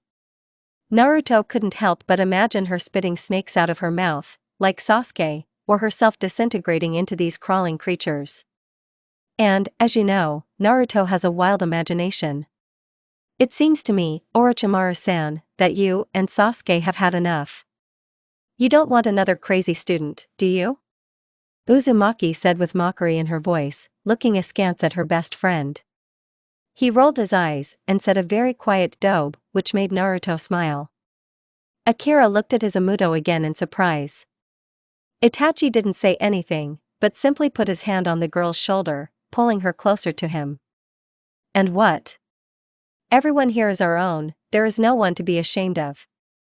Unless Orochimaru behaves strangely, but he is always like that. The elder Uchiha kissed Naruto on the top of his head, then pulled Sasuke, who was almost as tall as him, towards him and patted him on the head. He muttered something displeased, but did not push Shiniki away. I am proud of you, Itachi said with a smile. Akira continued to stand to the side, watching his sister. There was a little, he couldn't even describe the feeling that arose in his chest when he saw how warmly Izumoto treated his older brother Sasuke and how he smiled at him. As if, it's not he, her Nai-san, but Itachi. And the moment when she threw herself into his arms as soon as she returned. Of course, he himself understood that he ruined everything that was between him and his sister by his attitude towards her. But such were the circumstances. Honestly, after the fox tried to escape, he became afraid of Naruto, and his father said that it would be better if his sister tried to cope with her demon herself, without family and friends. But everything got worse, because Naruto closed herself off, stopped somehow communicating with her family, and she didn't have any friends. She became withdrawn, unsociable, and sometimes behaved so quietly that she was not noticed. Ka-chan said that it would be better for her, but Akira didn't believe it. But still he could not go against his father's will. And when I wanted to do it, it was already too late. His sister became too distant from the family, began to come home late and disappear somewhere. It was painful. He watched her every day, but could not take a step towards reconciliation. Eventually, the entire family had gotten their little Jinchuriki to the point where she was afraid of them. Seriously, Akira had seen her flinch more than once from harsh words and actions. But then his image began to change again. She began to say hello and goodbye, but still acted distant. Akira decided that this had to do with the academy and the new team. She found people close to her in spirit, although, looking at this team, Namikaze came to the conclusion that these children were completely different. Then it turned out that Naruto communicates very closely with the Uchiha brothers. And Itachi himself stood up for her, tried to set his mind straight, and also, according to his father's stories, rushed to Naruto's defense when Danzo threatened her. This, again, cut painfully into the elder brother's heart. But they themselves are to blame for everything. The Namikaze family lost a piece of light when they began to ignore Naruto. Yes, you have indeed become very strong, Tsunade agreed. Jiraiya and Orochimaru did their job. Thank you, Tsunade-san. Sasuke expressed his gratitude. If you don't mind, we'll go, Itachi asked politely, to which the Sanins nodded. Let's go, my children. Itachi/Aniki, the children exclaimed synchronously. Akira chuckled and said that he would move them to the Konoha gates. A second later, all 4 disappeared in a clap of thunder. You have found worthy successors. The hermit's wife chuckled. I have nothing left to teach Sasuke-kun. The snake held out. Everything I knew, I passed on to him. Then he will go his own way with my knowledge. And Itachi-kun will help him. He will still be able to teach him a lot, yet, as sad as it is to admit, the genius of the Uchiha clan has more strength in some areas than me. I don't have anything else to teach Naruto either. She worked hard and became stronger than me in some areas. Even the Toad Sage noted this. She has one more important thing to do, but I won't help her with that. I think Itachi-kun will help here too. I agreed with my friend Jiraiya. How is your Sakura? She's been accumulating chakra for about 4 years now. Soon, he will be able to awaken the Byakugan. Sakura is incredibly talented, even Shizune couldn't reach the same level as her. It seems that I have found my successor. Tsunade smiled. Amazing children. Each of them has their own path now. Jiraiya chuckled. And they will cope. How about we get something to drink for this? Asked Orochimaru. Why not? The spouses agreed. Indeed, everyone has their own path in this world. And these children will definitely surprise them. We were invited to visit Mikoto and Fugaku. Kushina said as soon as the children crossed the threshold. Yesterday was Itachi-kun's birthday, so they're having a celebration today.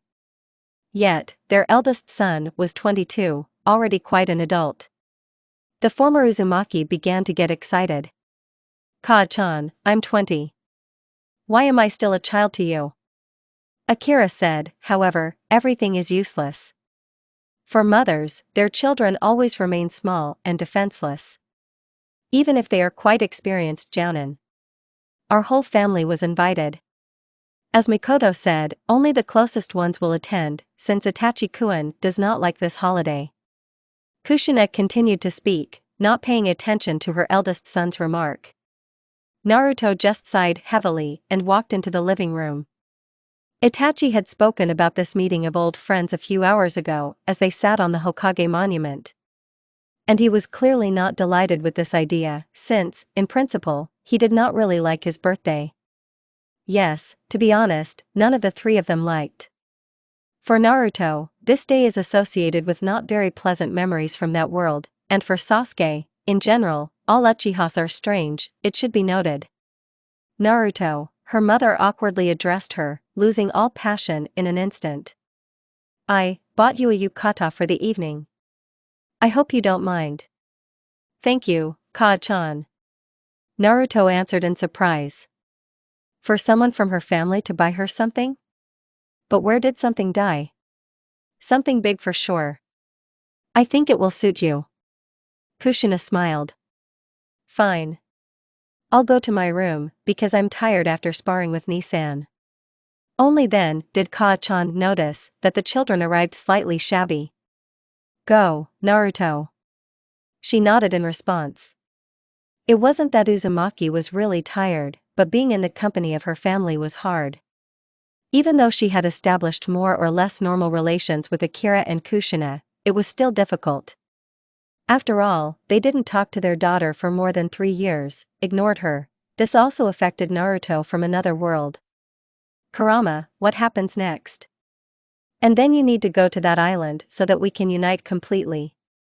Not wanting to talk about the family of his carrier, he switched the topic to Kyuubi. And how to do this? I can't go up to my father and say that I need to unite with my Biju. That's what I'm thinking about. Do not disturb me. The fox growled in response. You're evil. Naruto wasn't offended at all, but she stopped bothering Kurama. After all, even though he is her best friend, he is still a demon. Naruto put on what her mother bought her and was surprised to realize that she had never worn traditional clothing in her 2 lives.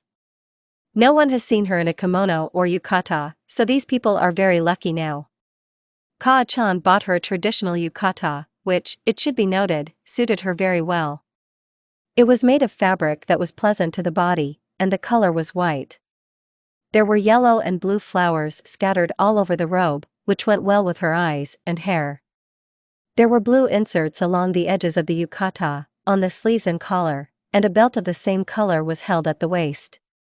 Naruto did her hair as usual, but tied it with blue ribbons. On her feet were traditional sandals. The outfit was truly unusual for her, but very beautiful and elegant. Naruto herself admired her beauty the last time she looked in the mirror. Sighing heavily, she moved away from the mirror, took a small box from the table and went downstairs, where the rest of the family were already waiting for her. Akira, seeing his sister in a yukata, opened his mouth in surprise, amazed at her beauty. Kushina smiled, apparently approving of her choice. Even Minato couldn't contain his surprise and opened his eyes wide. It was worth it. Naruto chuckled. You made a lasting impression on them. I approve. Uzumaki looked at her family in response. Kushina was dressed in a dark blue yukata with red flowers to match her hair color. A belt of the same color was held around the waist, and the sign of the Uzumaki clan was visible on the back. Still, no matter what Hokage's wife she is, Kushina does not forget her roots. The scarlet waterfalls themselves were gathered into a neat hairstyle. Yes, Naruto has never seen her mother so beautiful and elegant in her life. Her father stood next to her. His yukata was unpatterned, plain blue like his wife's, and he had a black belt around his waist. But simplicity did not make it any less beautiful. The father looked stately in it. It was immediately obvious that he was the head of the family. Akira, on the other hand, was dressed in a gray yukata with black patterns on the side. A belt of the same color as the patterns was tied over it. And this, it should be noted, went perfectly with his red hair. It's time for us to go, Minato said. Everyone hold on to me, I'll move you with Hiration. Shinobi, even in such situations, remains a shinobi. The Hokage had long ago placed his marks throughout the village. Even in the Uchiha clan there were several. Uzumaki suddenly felt a feeling of disgust. She didn't want to communicate or touch her father. She wished with all her heart that their relationship would remain at the Kage Shinobi level. Amato and I will come over a little later. There's something else we need to do, Oto-san. Akira said, causing Naruto to be surprised, but, like the Uchiha clan, she did not show her emotions. Minato examined the children, but, finding nothing suspicious, nodded. Don't be late. Both Ka-chan and Oto-san disappeared in a clap of thunder. Only then did the Jinchuriki turn a questioning glance at her brother, asking what it was. You didn't want to move with your father. Akira chuckled. Let's wait 5 minutes and go. Naruto just nodded. They stood like that for several minutes in silence until the brother spoke again. What's in the box? A gift for Itachi. Naruto said briefly. He's dear to you, right? Itachi? Yes, he is one of the closest people to me. Uzumaki smiled softly, remembering all the moments with Itachi. How he trained her, how he gave advice and made comments, how he supported me in difficult moments, how he hugged and kissed the top of the head before missions. He was simply there for her when she needed it, and Naruto would never forget that. Itachi, like no one except Sasuke, understood and supported her. He accepted them, knowing that they were from another world. How did you start communicating? Nisan, what do you need this for? Naruto asked a little tiredly. I'm interested. I didn't think you could become friends with someone like Itachi. And Sasuke, as I see, is a close friend to you. Akira explained his words. You weren't interested in my life for several years, why is there such interest now? Uzumaki chuckled, unable to restrain herself. Her brother bit his lip and looked away. Maybe I'll tell you someday. But now we have to go, Nisan, Oto-san will be unhappy. Naruto appeared with her brother near the gates of the Uchiha clan.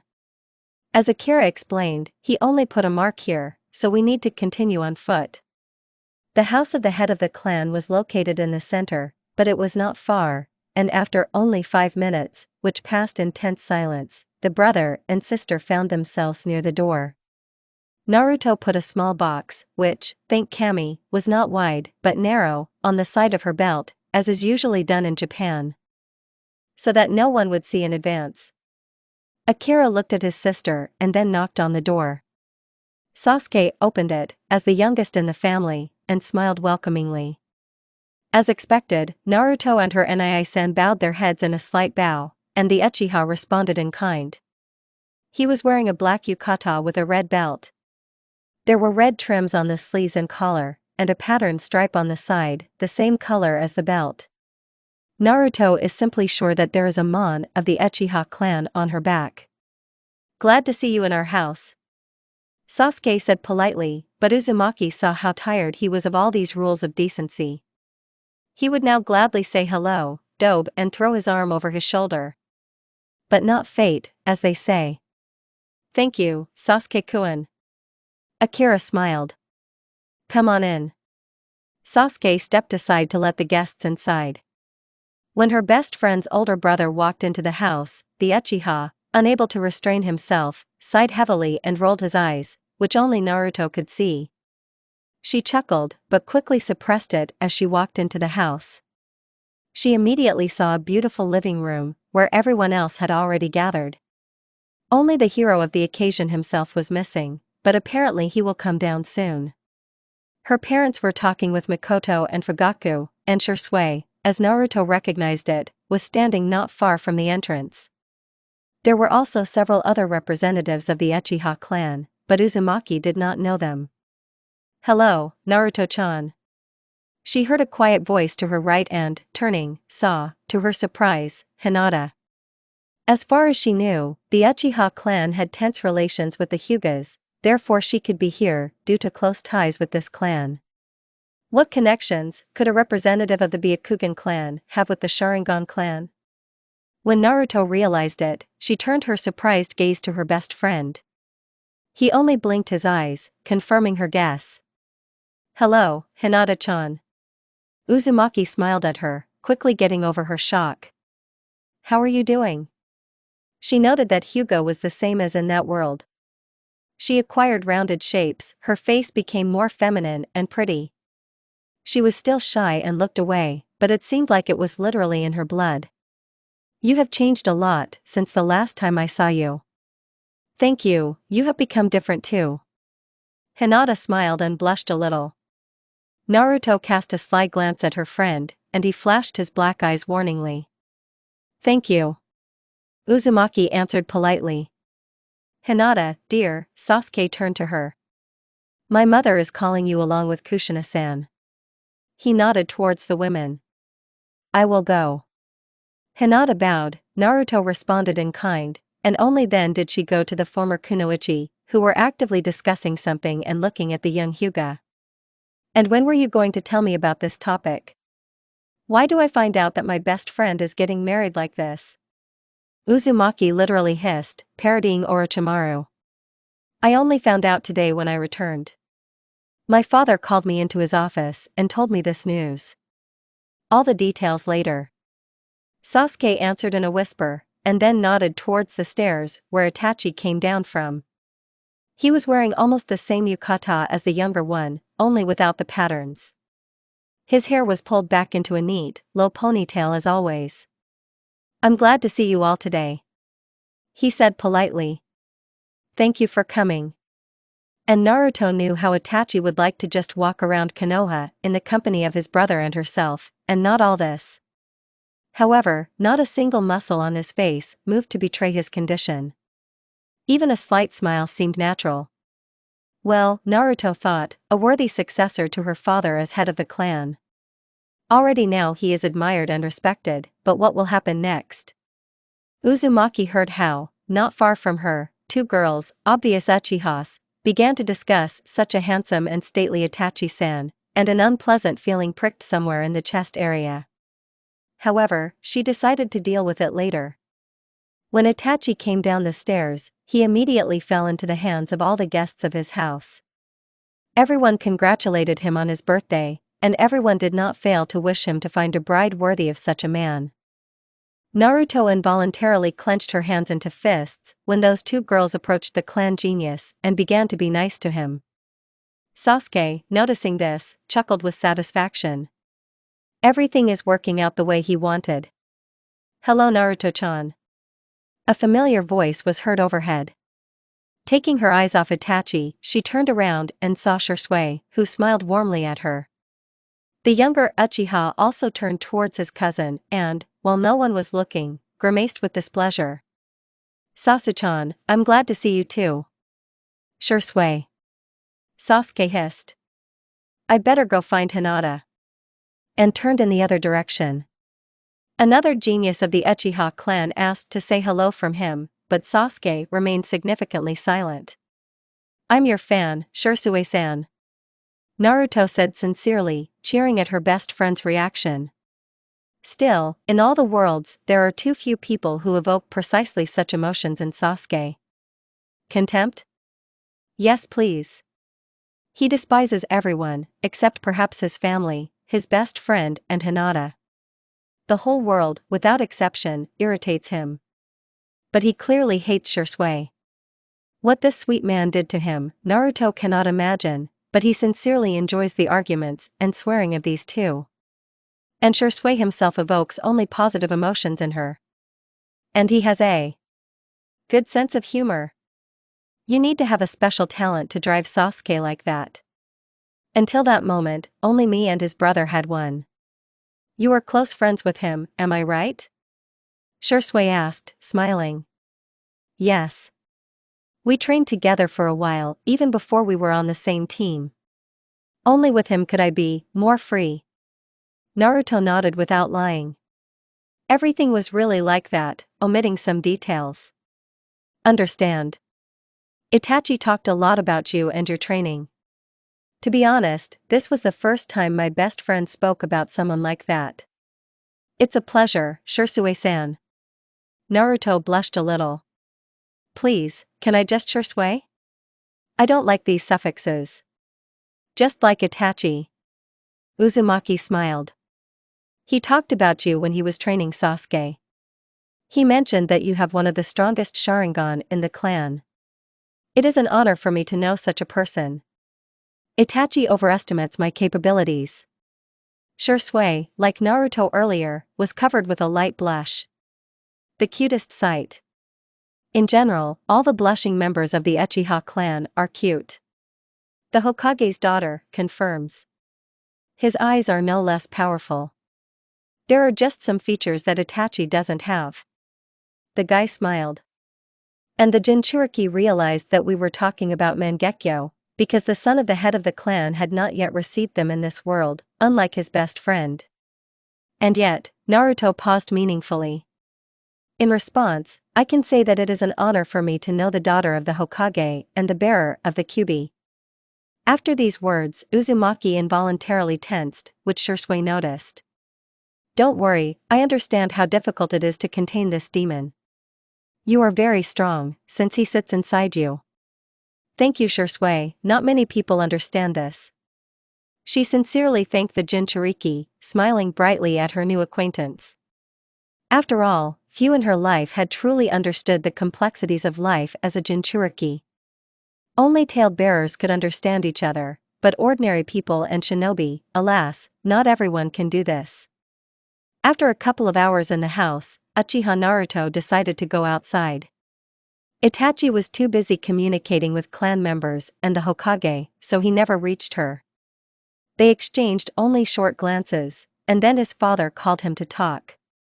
Naruto spent the entire evening talking with Shisui, sometimes with Sasuke and Hinata, who were constantly running from corner to corner, accepting congratulations on the upcoming wedding, which Fugaku announced about an hour ago. Today we have a double reason for celebration, he announced. This afternoon, an agreement was concluded with the Hyuga clan, according to which my youngest son, Sasuke, will marry Hayashi Hyuga's eldest daughter, Hinata. An engagement will take place soon, at which all the details will be announced. After these words, congratulations poured in for the young couple.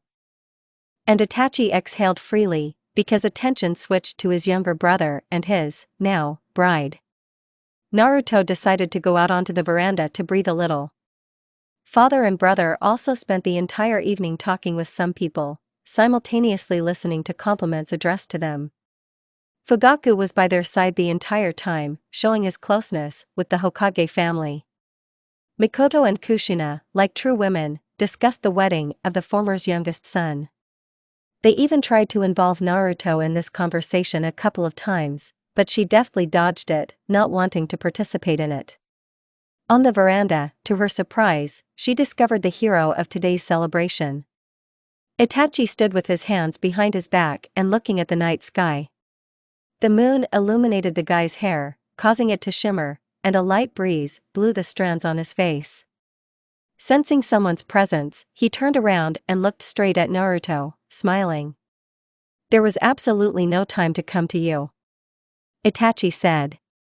"You are the future head of the clan, you have certain responsibilities." Naruto smiled back. "Sometimes I just hate my status." The guy sighed heavily. "I want to give you something." She changed the topic of Jinchuriki, taking out that same box from her belt. Itachi turned fully to face her, looking at her in surprise. "I didn't give anything for previous birthdays, but I can't just miss this one." "Thank you, Naruto." He took the box from her hands and immediately opened it. Inside was a black chain with a pendant, the same color as a crow, around which there was a black edging, and at the very top hung a red stone. "I thought you'd like it." She looked away, involuntarily blushing. "I love." Itachi, noticing her embarrassment, smiled and ran his hand over her cheek. Then, putting the box in his belt, he pulled the girl towards him and wrapped her in a tight hug. Naruto smiled into his chest, completely relaxing in his strong arms and wrapping her arms around his waist. The Uchiha kissed the top of her head and ran his hand down her back, giving her goosebumps. "You are very beautiful today." "Thank you." They stood like that for about half an hour, illuminated only by the light of the moon. And Sasuke, noticing their absence, only grinned and flashed his black eyes, in which all the tailed demons danced at once. "What's up with you and Naruto?" Akira asked Itachi without saying hello. Now they are both in the room where all the jounin usually gather in the morning. They were alone, so nothing and no one prevented them from asking this question. Yesterday at the reception at the Uchiha house, after he and his father had talked with all the important people, he was free, so he decided to go out to the veranda to get some fresh air. But he failed to do this, because before going out, he checked the veranda for the presence of people, that is, he looked out the window. Imagine his surprise when there he saw his Immortal and his friend standing in an embrace. Of course, Akira had seen them hug before, but this hug was different. Itachi gently stroked Naruto's back, sometimes twirling her hair on his finger, and the girl herself calmly looked at the moon. Not daring to interrupt them, Namikaze simply watched. Sometimes the Uchiha's lips moved, he answered something to Naruto. He couldn't see his sister's face, but he could swear she was smiling.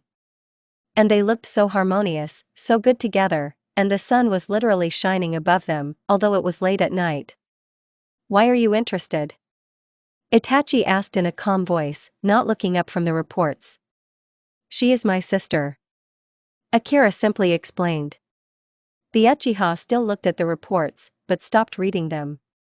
"You didn't care about this before." Namikaze involuntarily shivered from the coldness in his friend's voice. "You didn't answer my question." "You're mine too." Itachi put the reports on the sofa and leaned back, looking at Akira sitting opposite him. "I answered." "No, you didn't answer." The Uchiha chuckled. Akira, even though he was a fairly experienced jonin, still noted that Itachi brought righteous terror to anyone who was nearby. He expressed his strength, confidence and defiance with just one look. And if he turns on his eyes, there's no shame in dying of fear. "I'm worried about her." The son of the fourth expressed his feelings.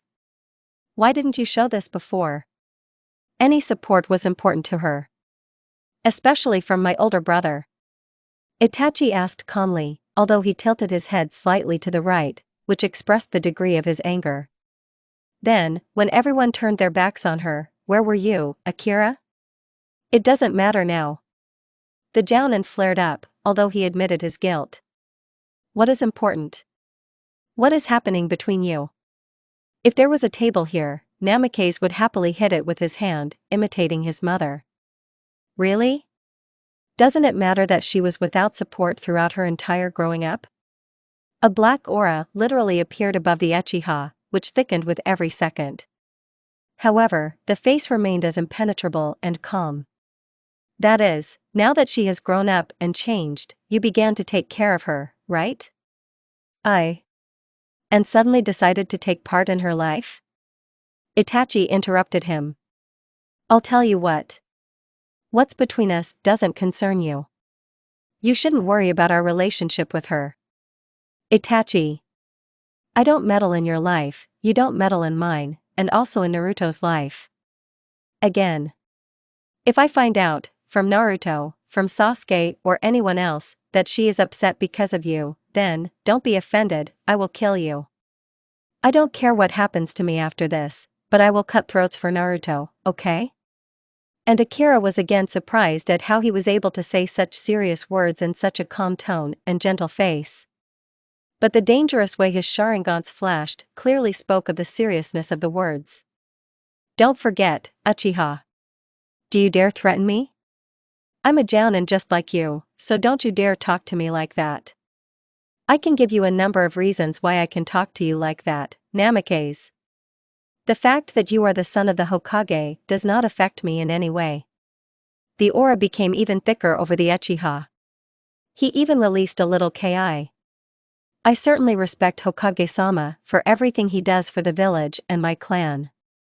But that won't stop me from putting you in your place when you get carried away. We've known each other since childhood, but I've never seen you behave like this. How am I behaving? Namikaze snorted. Like a rebellious child. I can't stand being told what to do, when they try to put me in my place, although I know him very well, and when they try to harm my loved ones. I hope you never have to face the consequences of the last one, but you've already done the first two. How will you answer me?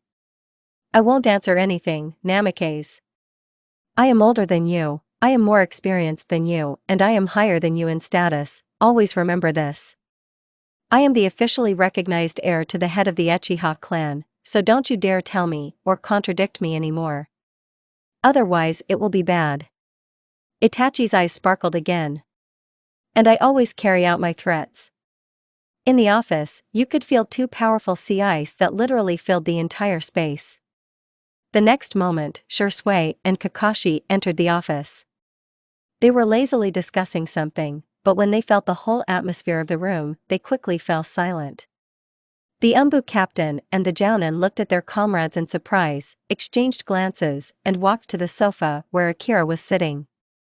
Itachi put away his ki and picked up the reports again.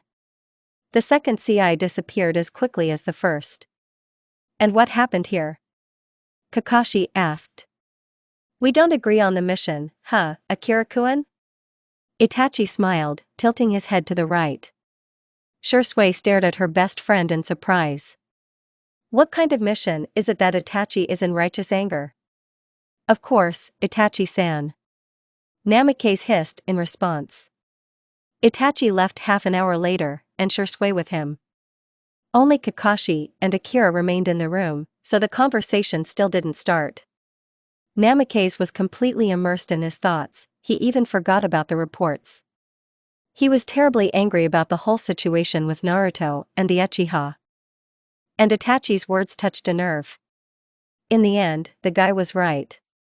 He spent the entire period of Naruto growing up ignoring her and being afraid of her. Now what? His sister grew up, became a strong kunoichi, and also changed. From that introverted girl, she turned into a cheerful, brave and cheerful one. Now you could often find her talking to someone, laughing or smiling. It would seem that what's wrong with this? But she stopped paying attention to her family. She still eats with them, says hello and goodbye, but does she consider them her closest and dearest? Definitely not. Her family was Itachi, Jiraiya, and Team 7. Were they once a real family? Possibly before Naruto was born. But when this girl was born, it was as if her parents had been replaced. At first, the father tried to love his daughter, but it didn't work. And with his behavior he put pressure on both Kushina and Akira. Although, until she was 9 years old, Namikaze Jr. communicated quite well with the Immortal. And the girl, despite her father's dislike, grew up cheerful and active. She loved to walk, laughed often and talked a lot. She said that she would definitely surpass her Nai-san. And after the fox tried to escape, everything got worse. Things got very, very bad. Akira was then greatly frightened by the Nine Tails, and he stopped communicating with his sister. Naruto went deep into herself, became quieter than water, lower than the grass. Sometimes they didn't even notice her. Kushina, although she herself was a former Jinchuriki, fell under the influence of her husband. And now Akira really regretted that he did not support his sister then. She needed him, just like the rest of the family, but everyone abandoned the poor Jinchuriki. When she saved him during Danzo's attack, Namikaze realized what he had lost. All respect, sister. Undoubtedly, she loved him, like all her relatives, but they fell in her eyes. How to return at least what happened between them? Akira-kun, you're thinking too loudly. Kakashi noticed. What's bothering you? Never mind, Kakashi-san. I'll tell you what. I know you're worried about the situation with your sister. And how does he know everything? Kakashi-san. Listen to me. The copy one interrupted him. I've known Naruto since I was 12, after all, I'm her sensei. And I got to know each member of my team well. He said. And each of them is individual. Everyone has their own cockroaches in their heads, but I love them. I love everyone. What are you driving at? Namikaze frowned. If we talk about your sister, then the first thing worth saying is her love for her loved ones. She, even being weak, protected Sasuke, Sakura, and me. I don't know what I personally did to deserve it, but it really is, Akira-kun. We are her team. Kakashi sighed. But there was also another side. Naruto had a family, not blood, but family. Itachi and Sasuke. They were the ones who became her family when the real one turned away. What about us? Me, Oto-san, Ka-chan? She loves you, no doubt, and she will come to your defense, just as she would to mine, to the defense of Sakura or Niji. As for the protection of any village resident. But it is for Itachi and Sasuke that she will sacrifice everything. These are slightly different things. I watched them for a long time as a child, and I still watch them now. Just trust me. What should I do now? I said all this for what? Still don't understand? Kakashi asked, turning his head towards the Jounin. If you want to regain your sister's favor, first resolve all conflicts with Itachi, and then make friends with Sasuke. Or at least earn his respect. Good luck, Akira-kun. With these words, the copy man disappeared from the room. Why is everything so difficult? The conflict with Itachi can still be resolved, although he is not sure that the Uchiha will be positive. And Akira himself is not ready for this yet, he needs to rethink everything before making contact with this person. He literally sees right through everyone. What about the youngest brother? This man is extremely complex, even more complex than Itachi. Akira is not even sure that he even respects anyone. Make friends? Yes, Kakashi would sooner stop being late than they would become friends. That evening, Shursui waited for Itachi at the clan's training ground, wanting to find out what really happened between him and Akira. As far as he knew his friend, and he knew him very well, there were only 3 things that could piss Itachi off: if someone offended his clan, if someone said something about his beloved Otuto, and if someone offended Naruto. And for some reason, the Uchiha had the feeling that the cause of the conflict lay precisely in the latter. In the end, Itachi became very attached to the young Jinchuriki, although all his life he avoided any affection. And after talking with this girl, I understood the reason for this. She really was very bright, like the sun, as her best friends sometimes called her. Itachi generally rarely liked to talk about who was dear to him, but he could talk about this girl several times a day. Even when he told him about her more than 4 years ago, Shursui understood that she was the one who would melt the icy heart of the clan's genius. After all, Itachi always tried to avoid any close relationships, being in his own world. How many times had he, Shursui, tried to straighten his brains out, but it was all in vain. But concern for my friend grew every day. He drove himself more and more into missions, and then into the clan, as if this was his only way to feel alive. And my heart ached for Itachi very much. And then this girl appeared, who penetrated the heart of the clan heir and took a strong place. Sunshine seemed to inject new life into Itachi. He made peace with his Ototo, began to take care of himself on missions, and most importantly, he began to smile. Of course, only a narrow circle of people could see this action, but the fact itself. Sure Sway, am I going to stand here for long? The voice of his best friend brought him out of his trance. Sorry, I was thinking. You wanted to talk? Itachi sat down on the grass next to his friend. As I understand about the conflict with Akira. Why did it happen? Because of Naruto. He said he was worried about her. The Uchiha chuckled in response. And you? And I will never offend her. Itachi lay down on the grass, closing his eyes. Sure Sway did the same. I know, but what got you so angry? How he behaves with his sister. He ignored her for several years. I understand that this is most likely Minato's influence, but she's his Amudo. What would you do in his place? Sure Sway asked. And I would never leave Naruto. No matter who she was, no matter how she behaved, she would remain my sister. Do you love her? He asked Sure Sway the question directly, but his friend did not answer immediately. Several minutes passed in silence before a quiet but confident voice sounded. I love. Like I never loved anyone. And Sure Sway remembered what his father once told him, the Uchiha always choose one person for life. The one whom they love boundlessly, devotedly, completely devoting themselves to him. Representatives of our clan, son, are monogamous. The one who bothers to become the chosen Uchiha will experience a lot of pain, but will be very happy. Uchihas will do everything for their other half, and if they lose her, they will remain alone forever. The team is important in the life of every shinobi. I have already made sure that you have become strong, but this is not enough for me. Yesterday you showed your individual abilities, but today you need to show teamwork. Your future destiny will depend on how you interact with each other. Minato spoke loudly and clearly. His voice rang throughout the entire training ground, already different, forcing you to listen and obey. You will fight against the Jounin you all know. But where is he? Asked Jiraiya standing next to the Hokage. He's late. Namikaze muttered in response.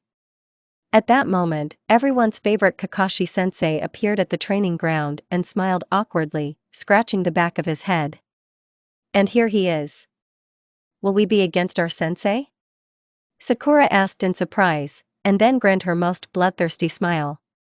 Naruto could swear that the pink-haired monster was planning to take revenge on him for all the lateness and excuses. This is exactly what the Jinchuriki herself thought about, exchanging glances with her best friend, whose eyes were dancing. Kakashi, looking at his students, involuntarily shuddered. Well, we won't be far away to monitor the progress of the test. Let's start.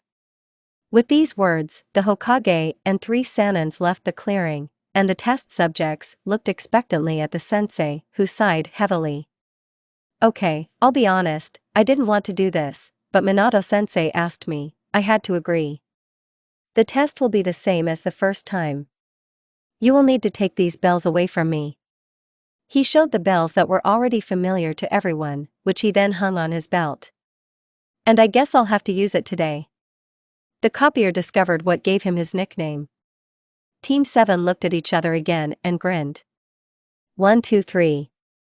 With these words, the 3 Chunin disappeared from Kakashi's sight, hiding in the bushes. They even disguised the chakra. Interesting.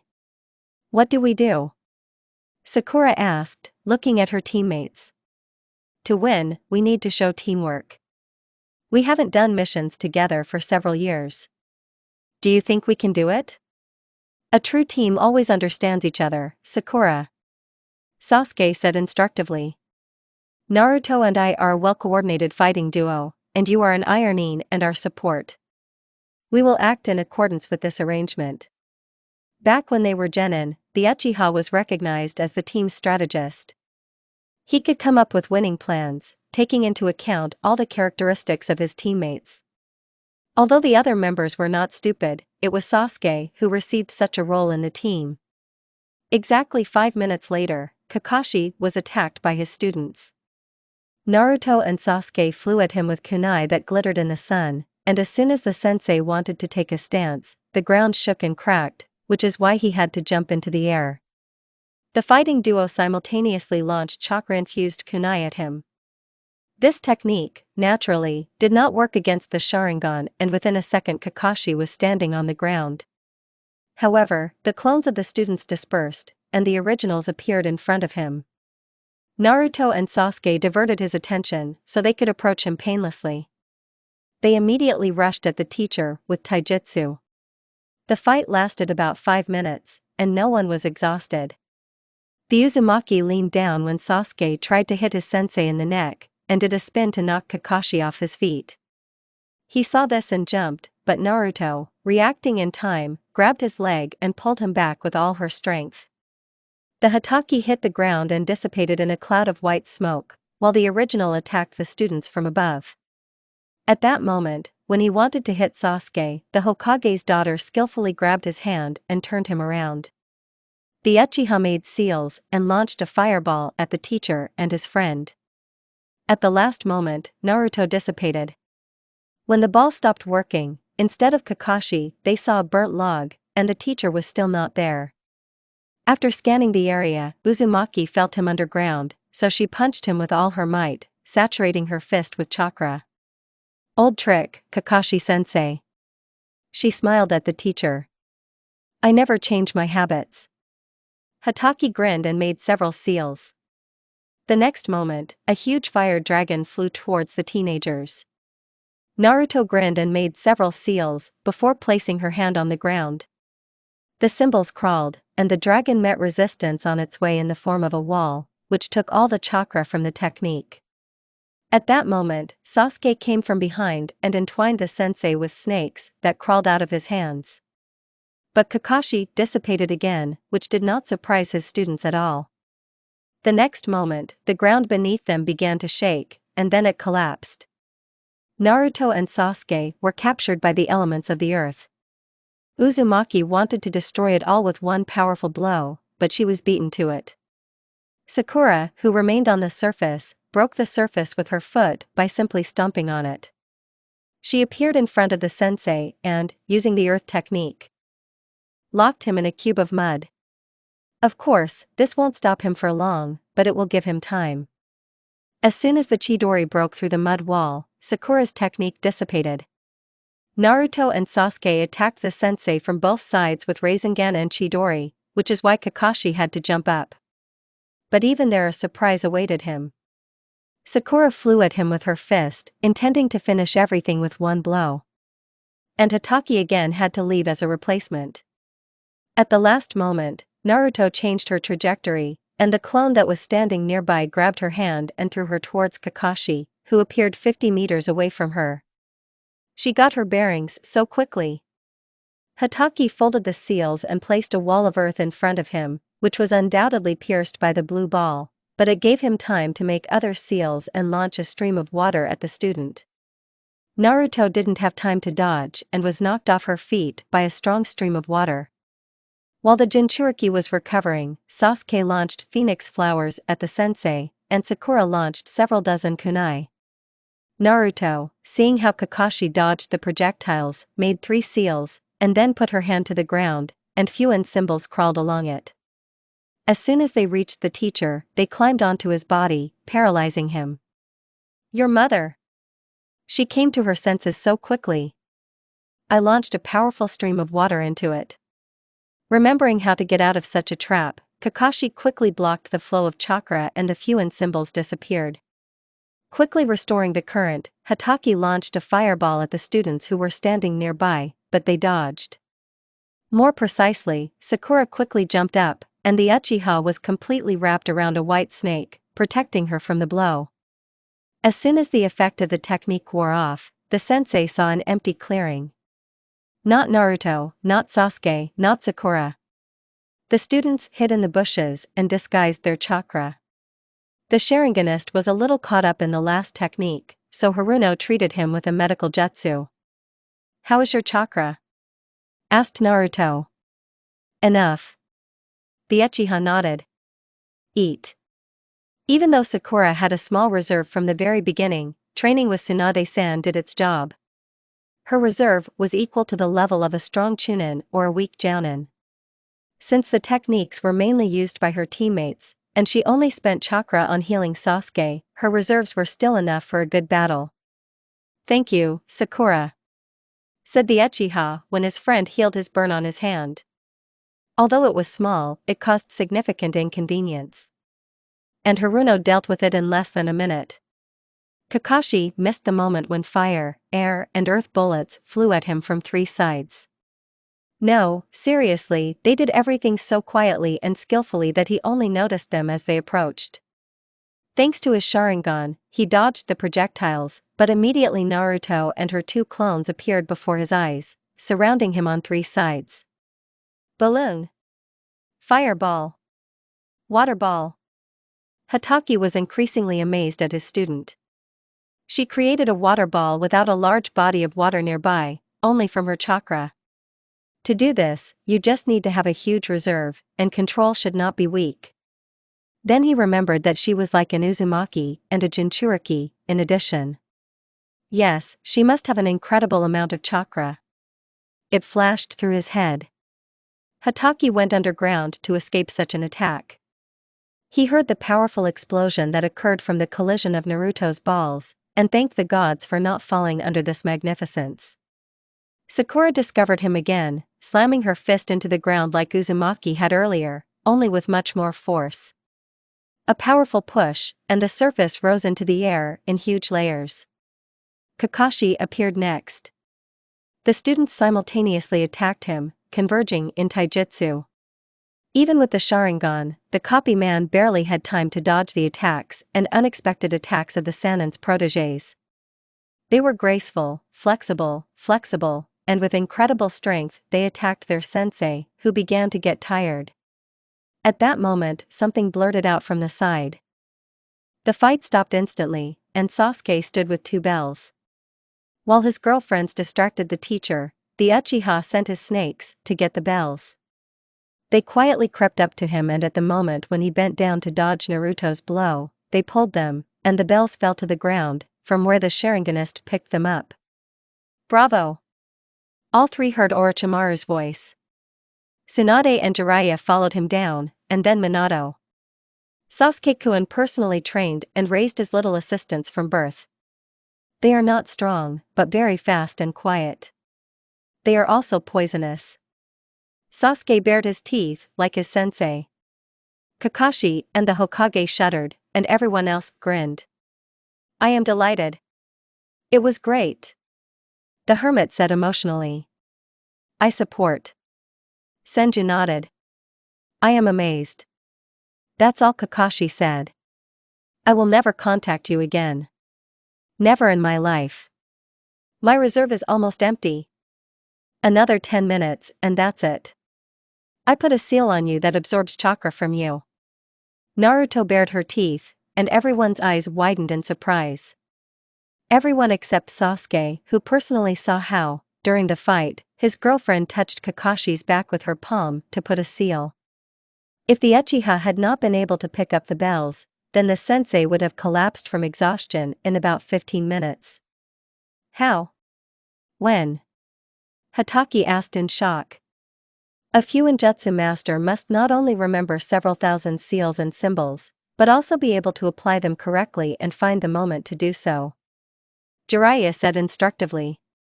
And also have patience and incredible attentiveness. Not everyone who knows Fuinjutsu will be able to use it in the heat of battle.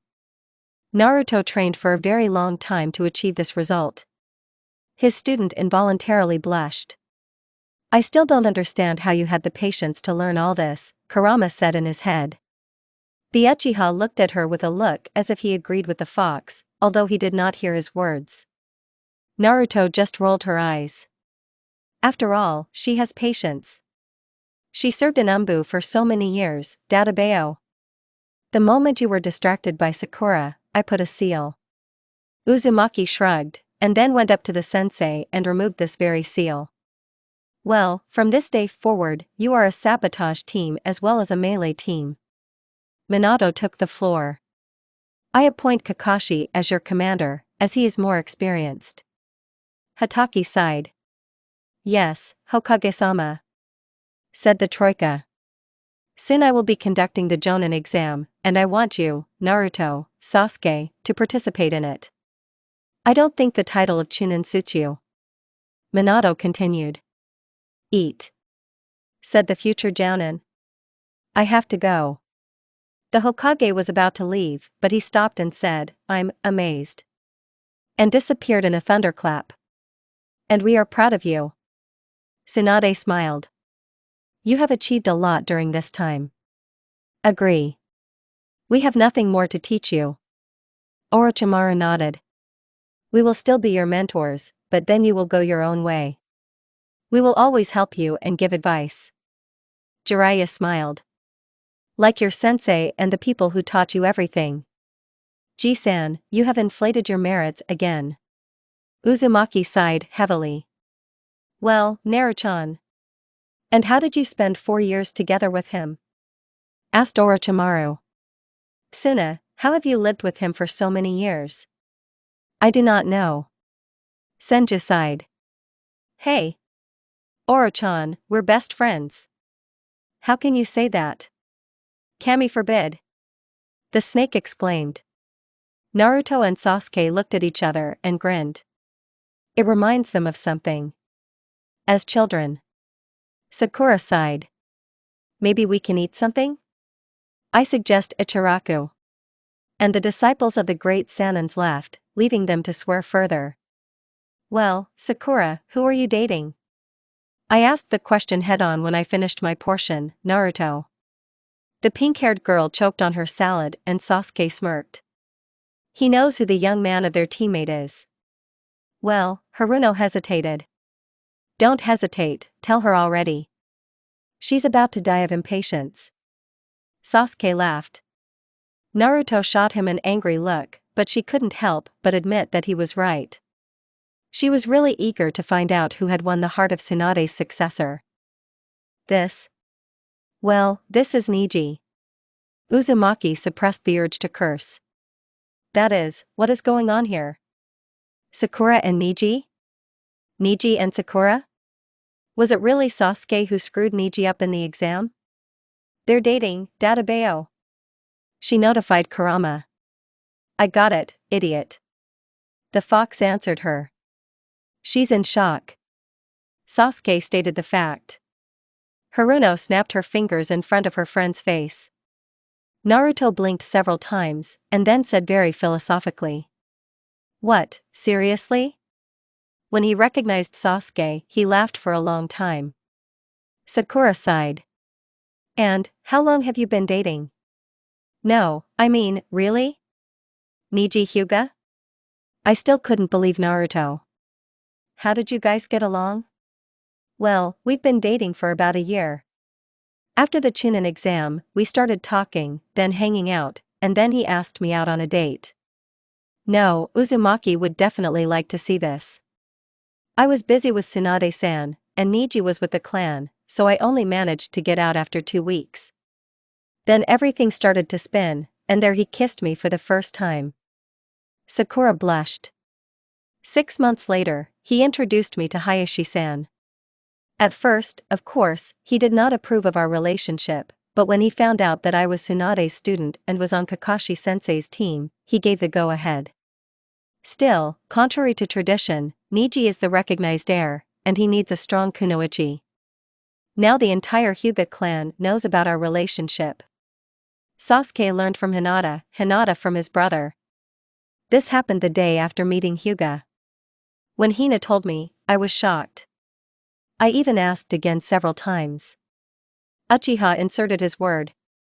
Why am I only finding out about this now? The first thing Naruto asked. Do you mean a year?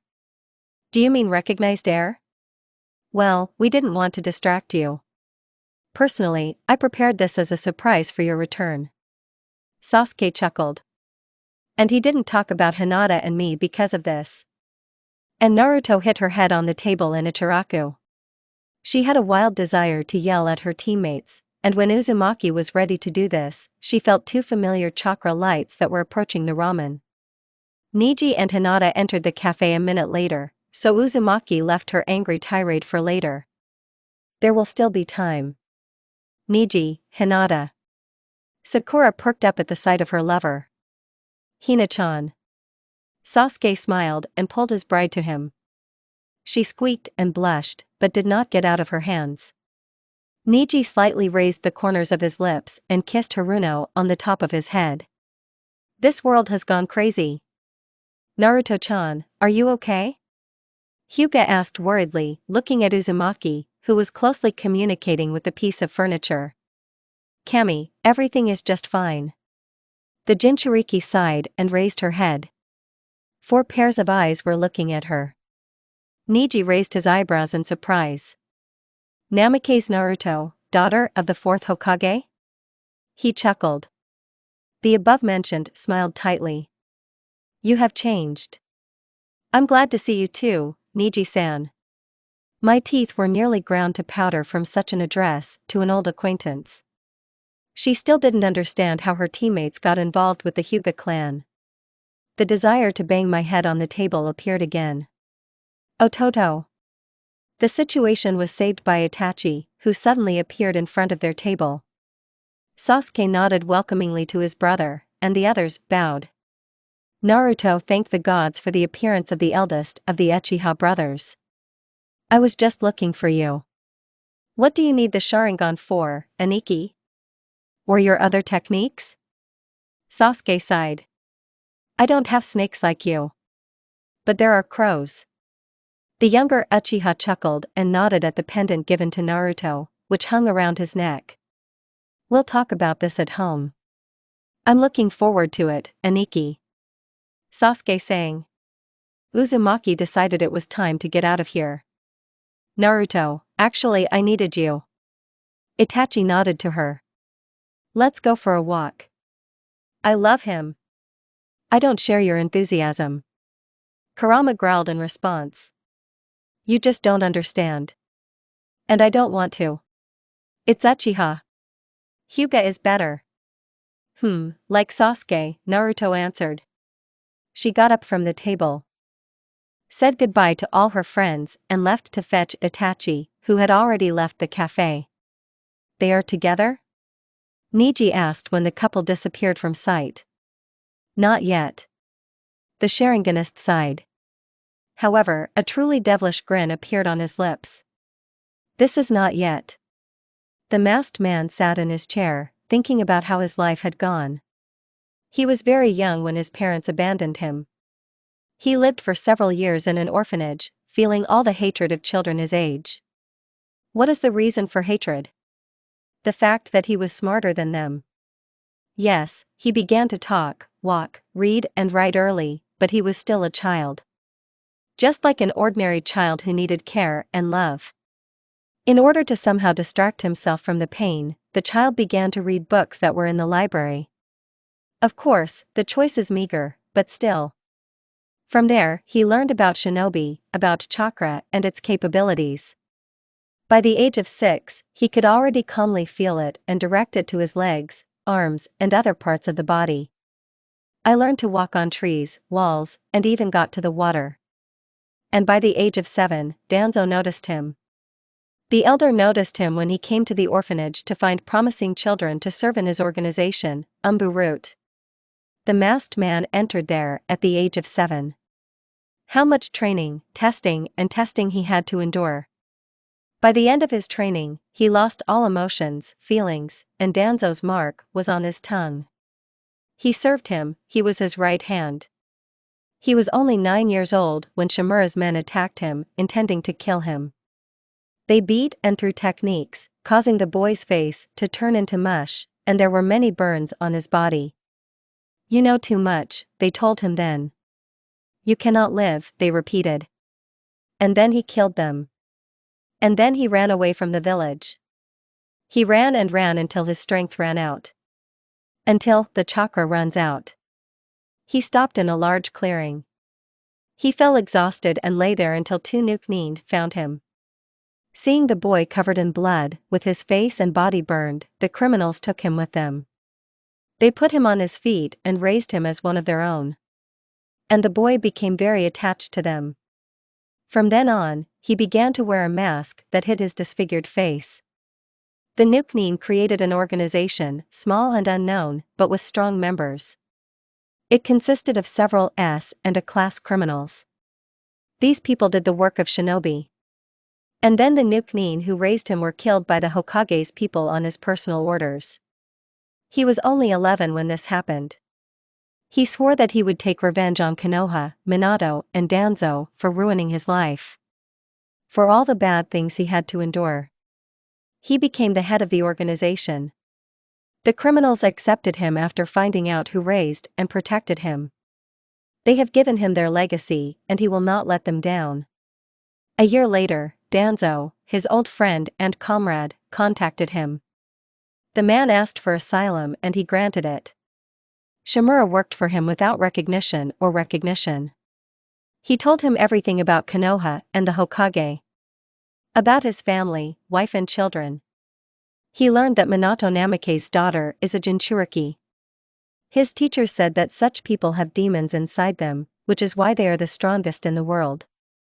And then he decided to steal the child and lure him to his side. According to Danzo, the girl was unsociable, weak and worthless, which means she could not resist. They organized an attack on Konoha, and Shimura was supposed to get the 9 tails. But not only did the girl resist, representatives of one of the most powerful clans in Konoha stood up for her. This was unexpected for both Danzo and him. The elder had to flee the village, losing his battle in disgrace and not completing the task. And now, for years after that incident, he is ready to take a new step. The masked man grinned and swiveled in his chair. Began. The Kazekage arrives today. Minato announced. A few weeks ago, members of an unknown organization were spotted on the border with Suna. They killed the Suna shinobi, as well as 3 of ours. There was also information from other countries in which this organization was also visible. After our meeting with the Kazekage, you will go to the crime scene to find out everything in more detail. Team number 7 nodded. Just right for the first task, I think. Several people from the Kazekage will also go with you. You can go. Yes, Hokage-sama, said the shinobi. Naruto, Sasuke, stay. There is a conversation. Kakashi and Sakura left, but the above-mentioned remained. I don't know what the Kazekage needs from you, but he asked you to attend the meeting. I'm not thrilled with this idea, but I couldn't refuse him. Akira, Kakashi and Itachi will also be present as strong jounin. What is required of us? Sasuke asked. Don't get in the way. Stand behind me. I think the Kazekage needs information or something. We understand, Hokage-sama. Naruto nodded. Go. Naruto and Sasuke walked out the door, as expected. They shrugged their shoulders, saying, I don't know what's going on here. Having said goodbye, they went their separate ways. The ANBU will call them when they need to go to the meeting room. For hours after they left Minato's, and Umbu wearing a mask, it seemed like a cat, called out to them. Naruto and Sasuke were just sitting together in Ichiraku, talking about various topics. Having finished all their business, they met on one of the streets of Konoha, and with the light hand of Uzumaki, they went to eat ramen. What awaits us? Naruto asked his friend then. Something is approaching. Orochimaru said that there had been incomprehensible activity on the borders for a long time. An organization had appeared that was killing shinobi. The Uchiha answered. About a year ago, when we were not far from the country of lightning, there was an attack on their shinobi. Jisan and I came to the place of death of the Reikage people, but there were no more criminals there. I tried to track them by chakra, but I couldn't. It felt like they were everywhere. They seemed to be close to us, but far away. I was completely at a loss. Told Naruto a story from the trip. Ji-san said that most likely it was members of a new organization that was just rumored at that time who killed them. There were no more similar cases, we kept track. Do you think this attack has anything to do with that? Most likely, Sasuke. Uzumaki sighed. That is, we have a new enemy, whose goals are unknown, we don't even know the name of the organization. Does it remind you of anything? Naruto snorted. Well, at least we knew something about Akatsuki, some members of the organization, some goals. And here it's just zero. The Uchiha rubbed his eyes. Well, Sasuke, did you really think that everything would be simple? Uzumaki laughed. It's never easy with you. Naruto elbowed the guy in the stomach, which made him hiss like Orochimaru, although he wasn't hurt. What? Agree, every time it gets worse and worse. What could be worse than Kaguya? The blonde girl raised her eyebrows. Who knows what awaits us here? Sasuke sighed. Just at that moment, two ANBU appeared in front of their table, who called them to the Hokage. 10 minutes later, the young Chunin were near the doors of the meeting room. Muffled voices were heard from there, but everyone immediately fell silent when Naruto and Sasuke walked inside. Hello, Hokage-sama, Kazekage-sama. They said synchronously and bowed. Naruto, we are still in an informal setting. Still, they are not strangers to each other. Gaara smiled, and Uzumaki just blossomed. She approached Dog No, who was standing not far from Minato, and hugged him. The guy was shorter than the Uchiha, but taller than her, quite a little, let's be honest, so she laid her head on his shoulder and hugged him across his chest. Still, she misses this best friend every day. The last time they saw each other was a few months ago, when Naruto and Jiraiya were heading towards Konoha. Uzumaki decided to drop by to see him in San to congratulate him on his appointment personally, even though she had sent a letter. I miss you. She whispered quietly. Me too. The friend answered. Naruto walked away from her friend and looked into his eyes. The next moment she was already in his inner world. And Kurama was nearby. You always do this. At least she warned me. Naruto. Shikaku squeaked, appearing next to Gaara. Long time no see. Shikaku. She narrowed her eyes. Aren't you hurting my best friend? He will offend whoever he wants, Uzumaki. The Ninetales growled nearby. Good to see you, Tanuki. Kurama bared his teeth. Kyuubi. One Tail nodded friendly. It's okay, Naruto. Gaara and I live in peace and harmony, we don't quarrel, we help and support each other. Uzumaki looked skeptically at the demon, then at her friend, and again at the demon. Okay, not exactly in agreement, but in peace for sure. Shikaku squealed. Look at me. The bearer of the Ninetales snorted. You need to go out. It will be suspicious if you continue to stand there, looking into each other's eyes.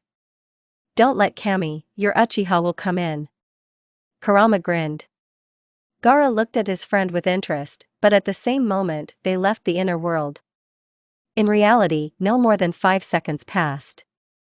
The dog made it clear to his Naruto that she would then tell him in detail everything about her Uchiha. He already guessed who he was talking about. Uzumaki even blushed slightly from such an eloquent look from her friend. Sasuke, good to see you. Gaara looked away, turning his attention to his best friend's best friend. Mutually. The Uchiha smiled slightly. Minato stood nearby and tried to understand what was going on here. Is his daughter friends with the Kazekage? They must have become friends during the Chunin exams. Yes, he remembers for sure that Gaara then stood up for the girl, but he couldn't even think about continuing their communication. Itachi and Akira walked in just as the Kazekage shook Sasuke's hand. While the Uchiha understood everything, the same cannot be said about Namikaze. He hasn't understood anything lately. This is already a normal state for him. Good afternoon, Kazekage-sama. The one who doesn't understand anything said politely at the same time as Itachi. Kind. Gaara nodded. And to you, Uchiha-san. Are you Sasuke's older brother? He quietly glanced at Naruto, who blushed again. Yes, Kazekage-sama. Until we start negotiations, just call me Gaara. Still, I'm younger than you. You are higher in status. Itachi said politely. I insist. When we start negotiations, then we will talk officially. The Kazekage nodded. Minato chuckled next to him. At this rate, the entire village will be friends with the Kage of another village. Are we waiting for someone, Hokage-sama? Akira asked his father. Yes, Shikaku-san and Hyuga-san should also come up as elders, and Kakashi. While everyone was in an informal setting, Itachi decided to approach Naruto. Seeing this action, she just smiled and nodded her head. All the same, everyone here is their own, and the Umbu have no right to tell what happened in the Hokage meeting room, even if negotiations have not begun. The Uchiha approached the girl and kissed the top of her head. If Gaara had eyebrows, he would have raised them. Sasuke chuckled but didn't say anything. Akira snorted something under his breath. The Hokage rolled his eyes while no one was looking. The Umbu looked at each other. Every day this village becomes stranger and stranger, the shinobi in it are definitely going crazy. It was the first time they saw Uchiha Itachi hugging and kissing someone. Everyone thought that this man was an emotionless, polite, and he just hugged the Hokage's daughter. And it doesn't seem to bother anyone, not even the Kazekage. Although it's hard to tell from the red-haired guy whether he experiences any emotions. But they thought the same about Itachi, and he. How complicated everything is. The office door opened and the elders entered the room. Itachi had stopped hugging his friend a few seconds before, since she had warned him about the approach of the elders. They were followed by the accompanying Kazekage, who turned out to be Temari and Kankuro. Kakashi was the last to arrive, only 4 minutes late. A record for him. I suggest we start. Gaara said. Your unfinished brother reeks of anger. Naruto informed Kurama in the middle of the meeting. Gaara and her father were just talking about the arms trade between the two countries.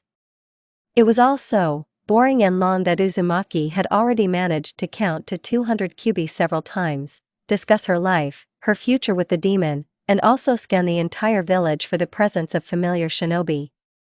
Seriously, Naruto didn't understand why she even wanted to become Hokage in her past life. Her head hurt after just 15 minutes of talking about politics. Looking at his brother, who held his face no worse than the Uchiha amazing. The Jinchuriki involuntarily thought about what could have made him so angry that even Kurama told her about it. From the very beginning, she noticed some tension between him and Itachi, but did not attach any importance. Maybe this is the problem? They were, Naruto knew, quite good friends. What could these two quarrel about? This is the question she asked her best friend. How should I know? I can't read minds. Only yours. The fox answered her. About the members of that organization. It reached Naruto's ears when she emerged from her inner world. Gaara called Temari and Kankuro, who were his accompanying and trusted people, to him. A week ago, several shinobi were spotted on the border with the country of fire. They were not wearing protectors, but their intentions were clearly not the best.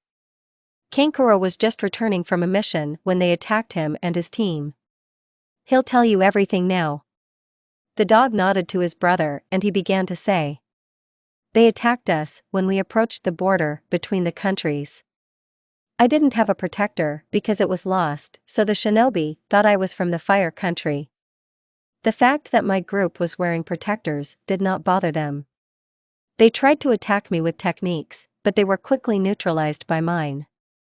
During the interrogation, they said that they were members of an organization whose name is Angrikum, and they also tried to find out from me where the Jinchuriki of the Ninetales were. Kankuro said without details. Minato bit his lip thoughtfully.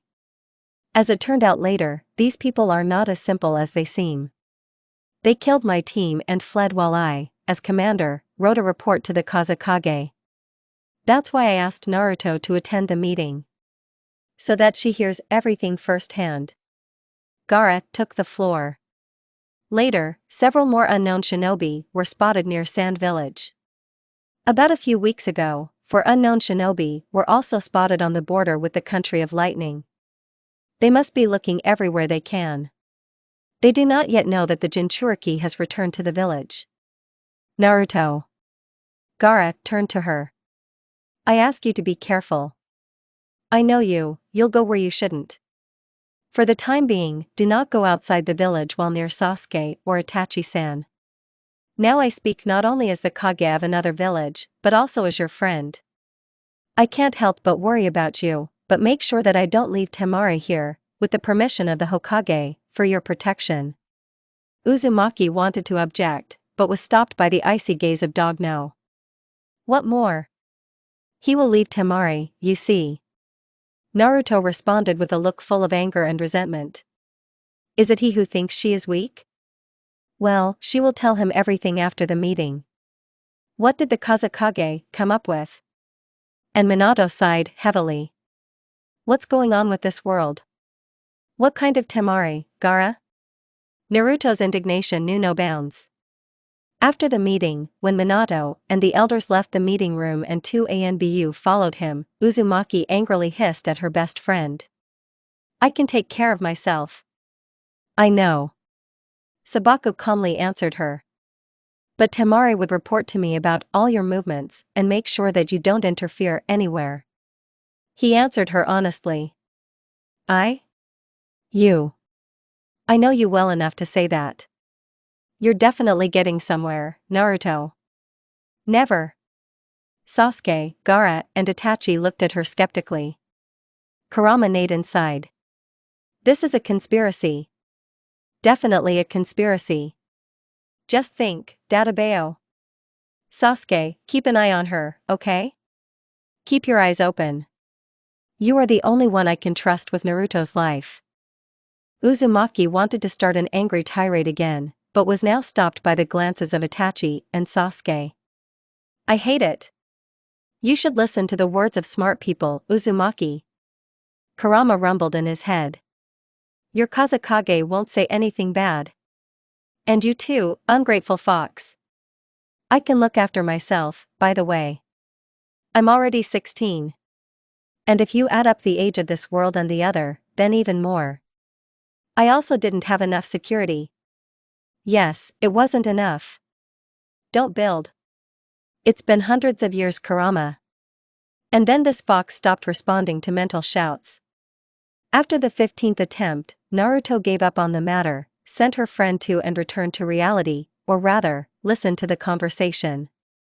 I always looked after him. Sasuke nodded in response. This is who else was looking after whom. I rely on you. Gaara said. It was as if Naruto wasn't even here. The two were talking without paying attention to their friend. Itachi scoffed as the Uzumaki pouted and turned away from her best friends. Like, I was offended by you. I'm actually still here. Naruto snorted. We are aware. The younger Uchiha grinned in response. Well, it's time for me to leave. I came only for negotiations, so I see no point in staying. Gaara smiled slightly. Well, let's see if you've gotten yourself into something. This was already addressed to the Jinchuriki of Konoha, to which she again snorted indignantly. But having pulled herself together, Naruto calmed down and gave everyone present a radiant smile. Come on, at least I'll take you to the gate, since you don't want to stay. After the Konoha shinobi saw off the Kazekage, everyone went about their business. Sasuke flew away on the wings of love for Hinata, Itachi on the wings of duty to his father. Naruto stomped home. But Akira didn't even go to see off the ruler of another country, citing urgent matters.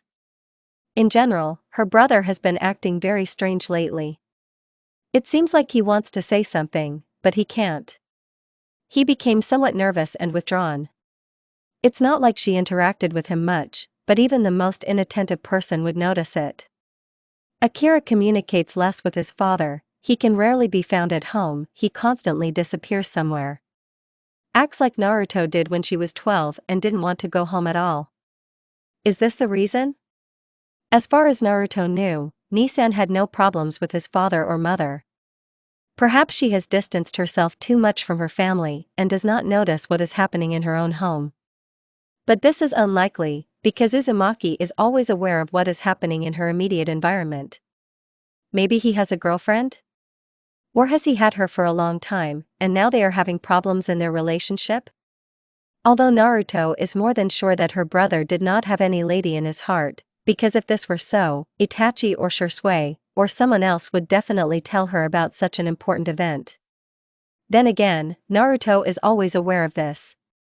This is more complicated, Uzumaki decided, entering the house. Maybe it's because of her? He and Nisan hadn't spoken since Itachi's birthday. And to be honest, Naruto had no desire to talk to him. After all, who is the big brother here? The Uzumaki is not going to follow him and ask him what's going on. In her thoughts, she didn't even notice that she had forgotten to scan the house for people, so it was unexpected to feel a larger than expected number of people here. Naruto did not know that Rin, Kakashi, and their son had forgotten while visiting the Namake's family. Naruto-chan. The former Noera exclaimed cheerfully when Uzumaki walked into the living room. Rin-san, good evening. I didn't know you were coming today. The Jinchuriki smiled back. Kakashi-sensei. She nodded to him. Hatake smiled through his mask and nodded too. His son, who had previously been calmly playing in Kushina's arms, cheerfully jumped off the woman's lap and approached Naruto. Yuto. Yuto. He smiled with his 4 teeth. The Hokage's daughter scooped him up into her arms, kissing the boy on the cheek. Hello, Akio. The kid laughed and grabbed the girl by one of her ponytails. And why you like my hair so much, I can't imagine. After Naruto met the Kakashi family, she often began to visit Rin when she was in the hospital, and sometimes found the little fidget there. As soon as Uzumaki came into his field of vision, he ran cheerfully towards her and grabbed her by the hair, running through it with his fingers. Hatake said it was because of the bright color. But Naruto suspected that there was more to it than that. It's all about the color. Akira said busily, looking at this picture with tenderness. The Uzumaki sat down with the child in her arms in a chair while he continued to comb through his hair. Why do I feel 2 chakras in you? Akio asked seriously. For his age, the boy was very smart. He already knew, although it is clear here, about chakra and shinobi, and he also spoke almost without defects. But this is the first time Naruto hears that he is a sensor. He must have sensed Kurama's chakra. It's all very complicated, baby. Rin answered instead of Naruto. When you grow up, Naruto-chan will definitely tell you. The second chakra is so hot and angry. The child spoke calmly, and Uzumaki literally felt the tension that came from her father and mother. Only Kakashi and Rin were calm and not worried about it. Do you want me to tell you a secret? Naruto whispered conspiratorially to the boy. His eyes immediately lit up and he actively nodded his head. There is an animal inside me. Uzumaki ignored the evil growl in her subconscious. He's quite angry, but very handsome. Is he hurting you? No, of course, who will allow him? He helps me sometimes. Kushina gave her a look that words couldn't describe, and Minato bit his lip but didn't say anything. Is he big? And what does he look like? Yes, very big. This is the red fox with 9 tails, imagine how beautiful he is. Can he come out? The child asked innocently. Of course not, it's very big. Moreover, you yourself said that he is evil. What will happen to the village then? But you will hold him so that he does not harm you? You are strong, Yuto. Akio spoke enthusiastically. I want to look at him. How persistent you are. To be honest, he doesn't want to go outside himself. Why would I force him? Do you want me to draw it for you? And you will see what he is like. Want? The boy nodded. But you tell him that I really want to look at him. I'll pass. Did you hear that, Kurama? You already have fans. Naruto neighed in her subconscious. Children. Kyubi replied with obvious disgust. I somehow tolerated you as a child, and here's another child. Uzumaki. You don't love me at all, you soulless creature. And the nine-tailed demon fox told me this.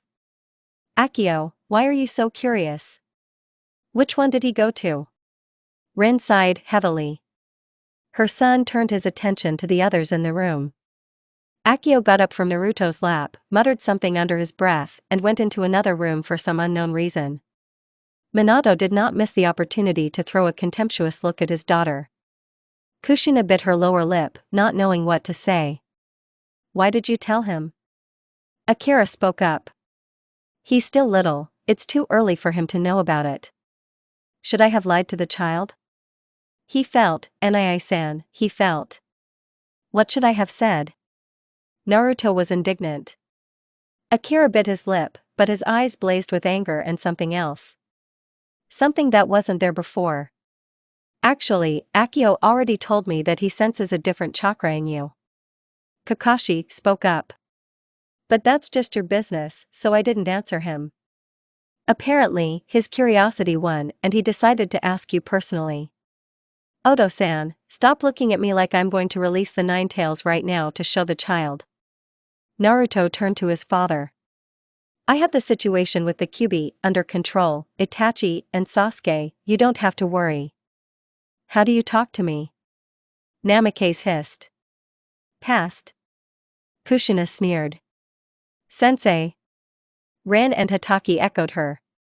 Sorry, Mr. Hokage. Naruto answered him with obvious contempt.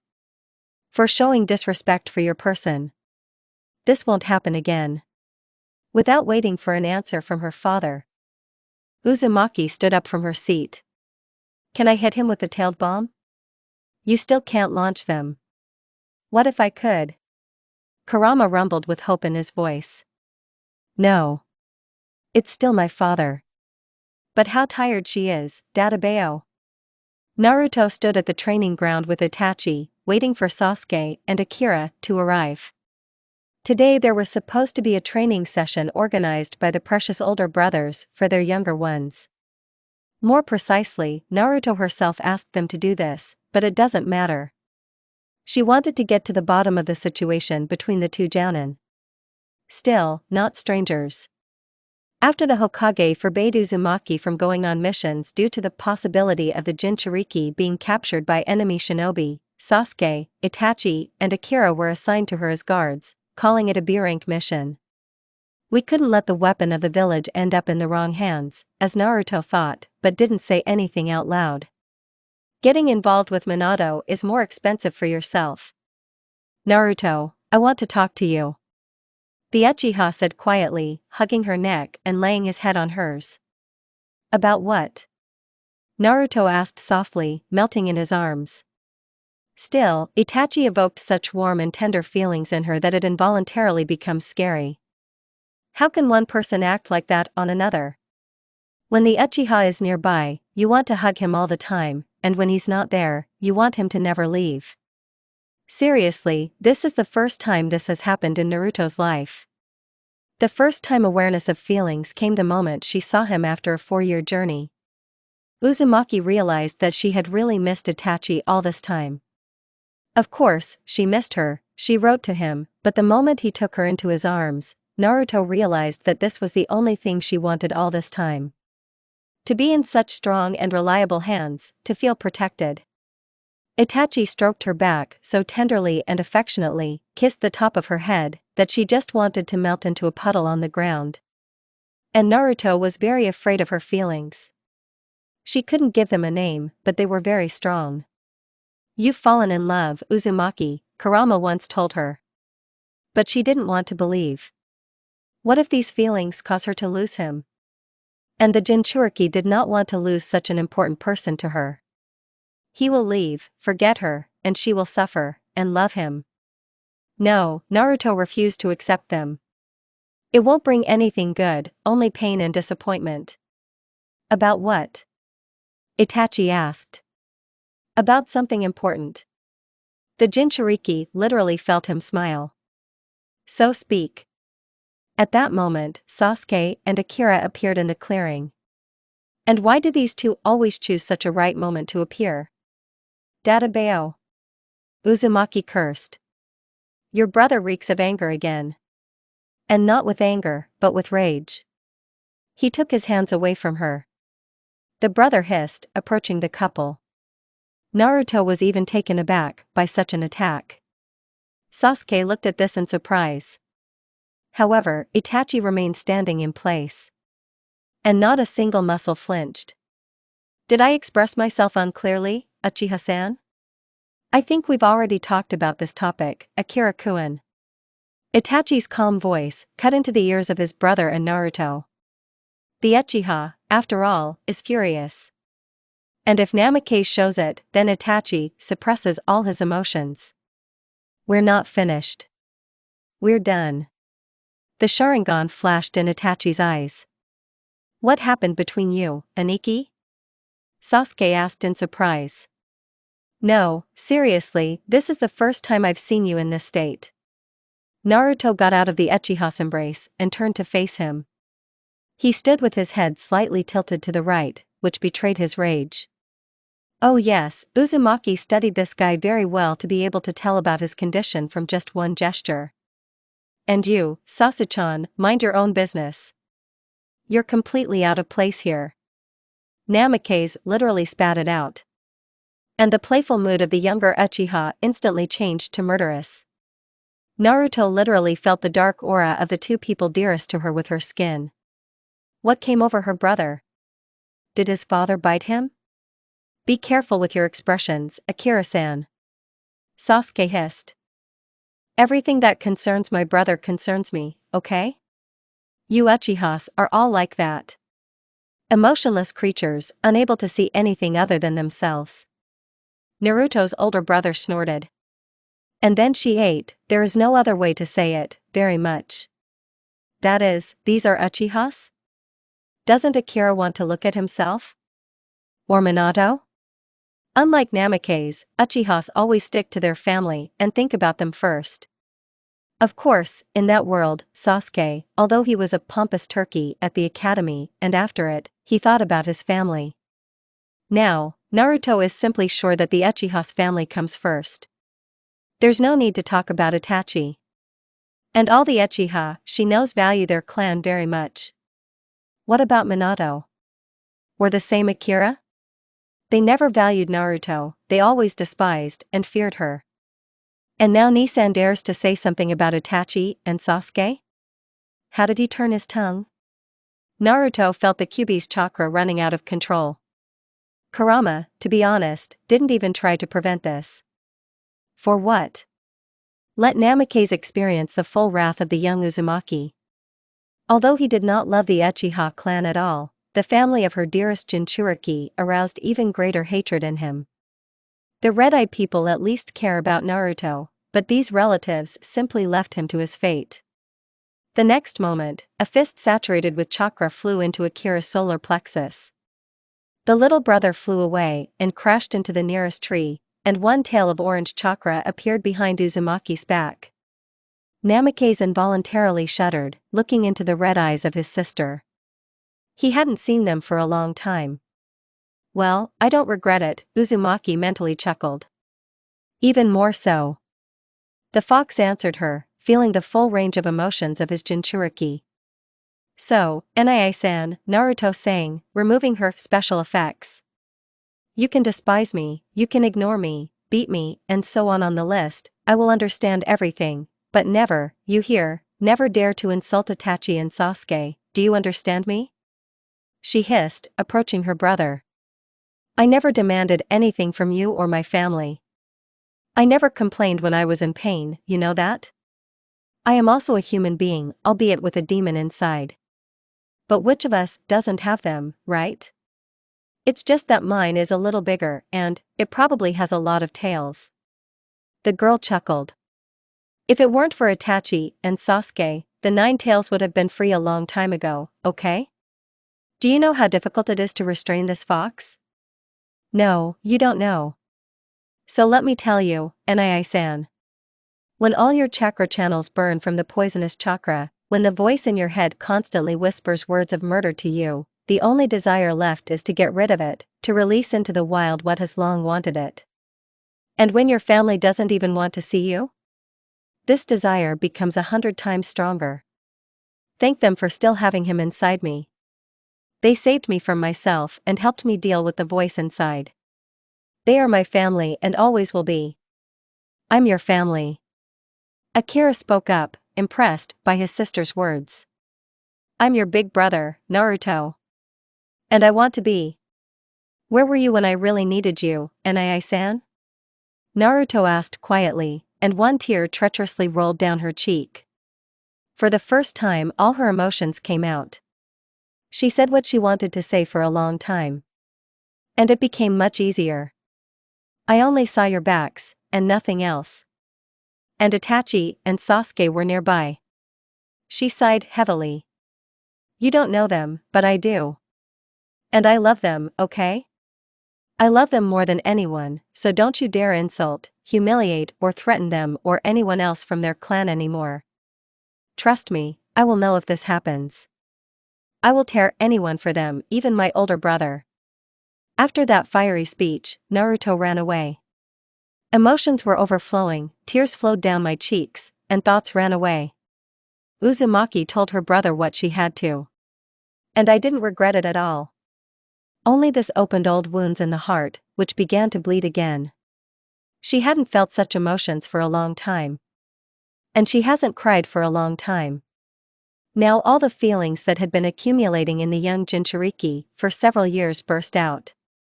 All the hatred that she felt towards her family, which had never been such, Naruto splashed out on her brother. Is she in pain? Without a doubt. Has it become easier? Definitely. Do you have any regrets? Never. She ran to the Hokage monument across the rooftops of Konoha's houses so that no one would notice her. In her favorite place, she saw some shinobi who seemed vaguely familiar to her. After scanning her chakra, she recognized the guy as Sasuke. What did he just forget here? Hello, Naruto. Hello. She sat down next to the guy. What are you doing here? The tears have already ended, only bitterness and a little pain remain. Even Kurama did not interfere with his carrier, understanding what she needed now. Sitting. Think. Itachi told me that this place helps him get his head in order. The Uchiha said briefly. Something happened? Why are you here? I quarreled with my brother. She generalized. The Uchiha nodded understandingly. What's going on with you and Itachi? Sasuke asked after 2 minutes of silence. I wish my best friend nothing but happiness, understand me, that's why I want to know how you feel about him, Naruto. I love him. And this thought was the only thing that was clearly displayed in her head. That outburst of anger helped her understand and accept such a simple truth. She fell in love with Itachi Uchiha. More precisely, not so. She loves him. Yes, that's it. Don't leave him. I'll tell you what Jiraiya-sensei told me a few years ago. Naruto sighed. Love is a very complex feeling. It is all-destroying, all-consuming. Many people in the world have known it, but not everyone has been able to preserve it. And not everyone can find one person for life. At all times, there were only 3 clans, whose representatives could love one person all their lives. These are Senju, Uchiha, and Uzumaki. Sasuke held his breath as Naruto's words affected him. If we love, then we love to the end. If we love, we never leave. If we love, we give ourselves completely to this love. Although my last name is Namikaze, I have always been Uzumaki. Sasuke smiled. Naruto sighed heavily. Suddenly there was a powerful explosion. Konoha was under attack. Screams could be heard everywhere. Some were crying, some were sobbing. Civilians ran for cover to escape the flying vehicles. The roar of falling buildings was heard, a huge layer of dust rose, so that inexperienced shinobi simply lost all visibility, let alone ordinary people. And it is not clear what goals the attackers are pursuing. Are they trying to destroy Konoha? Loosen it up? Or is there another motive here? The shinobi of the Leaf Village were trying to find the one who caused all this commotion. The Chunin helped civilians find a safe place, and the Genin provided support to them. The Jounin try to minimize the effect of the techniques that fly towards the village, while simultaneously searching for the enemy. But nothing worked out. The techniques became more and more powerful each time. Uzumaki and Shursui ran along the roofs of buildings, scanning the area. Naruto felt like the enemy was everywhere and nowhere at the same time. Like that time on the border with lightning. It was all extremely strange. What do you think? Shursui asked her, who was examining the destroyed streets with feigned composure. I can't detect it. He's everywhere. Uzumaki again tried to sort out everything she felt with her sensory abilities. She felt her classmates, half of them were in the hospital, apparently helping the doctors, the other half were scattered around the village. The Jinchuriki sensed Itachi and Sasuke, who were somewhere near the Hokage residence. Minato showed up next to the gate, accompanied by Akira and Kakashi. Sakura was in the hospital with Tsunade, and the rest of the Sanins were simply absent from the village at the moment. More precisely, they were nearby, but not at the very epicenter of events. Itachi and Sasuke are near the residence, go to them. What's wrong with my clan? Everything is fine. Naruto nodded. Shursui sighed. Kurama, what do you think? Go to your father and brother, the fox advised. I feel an accumulation of anger and hatred there. I'm going to the central gate, the Hokage and Nisan are there, you have the residence. Naruto nodded once again to Shursui, and they ran off in different directions. Akira and Minato showed up, as Naruto had sensed earlier, near the main gate of Konoha. They looked with all seriousness at the sky, where various techniques were flying. What do we have? Asked the Uzumaki who approached. A whole bunch of techniques. Notified Minato. Naruto also looked at the sky, thought for a bit, and then made a dozen seals and put her hand to the ground. As soon as the symbol spread several tens of meters forward, Uzumaki placed her second hand next to the first, and then removed it. At the distance where the symbol spread, a huge transparent wall appeared, which began to hold back the techniques. Naruto did this 3 more times before sighing in relief. This will give us time. We have about 5 to 10 minutes. Minato and Akira nodded, biting their lips equally. Can you do that again? Kakashi asked. Naruto shook her head. She doesn't want to waste all her chakra on this technique. What about the enemy? Do you feel something? Hatake asked tensely. Kurama? What do you say? How do you feel? I sense 24 shinobi not far from the gate. But they just stand still and don't move. One very strong chakra must be their leader. I feel angry. Just fierce hatred. It seems they are aiming to destroy your village, be careful. There are 24 strong shinobi there. They give off a sense of murderous intent and incredible anger. Naruto notified her family. But they don't move, they just stand still. Chakra volume is above average. One of them has a volume comparable to Akira, or even greater. Jinchuriki? Asked the elder Namikaze. Then what tailed one? Kakashi frowned. No, definitely not. These are not Jinchuriki. Naruto shook her head. I would have felt it. She listened to her feelings again.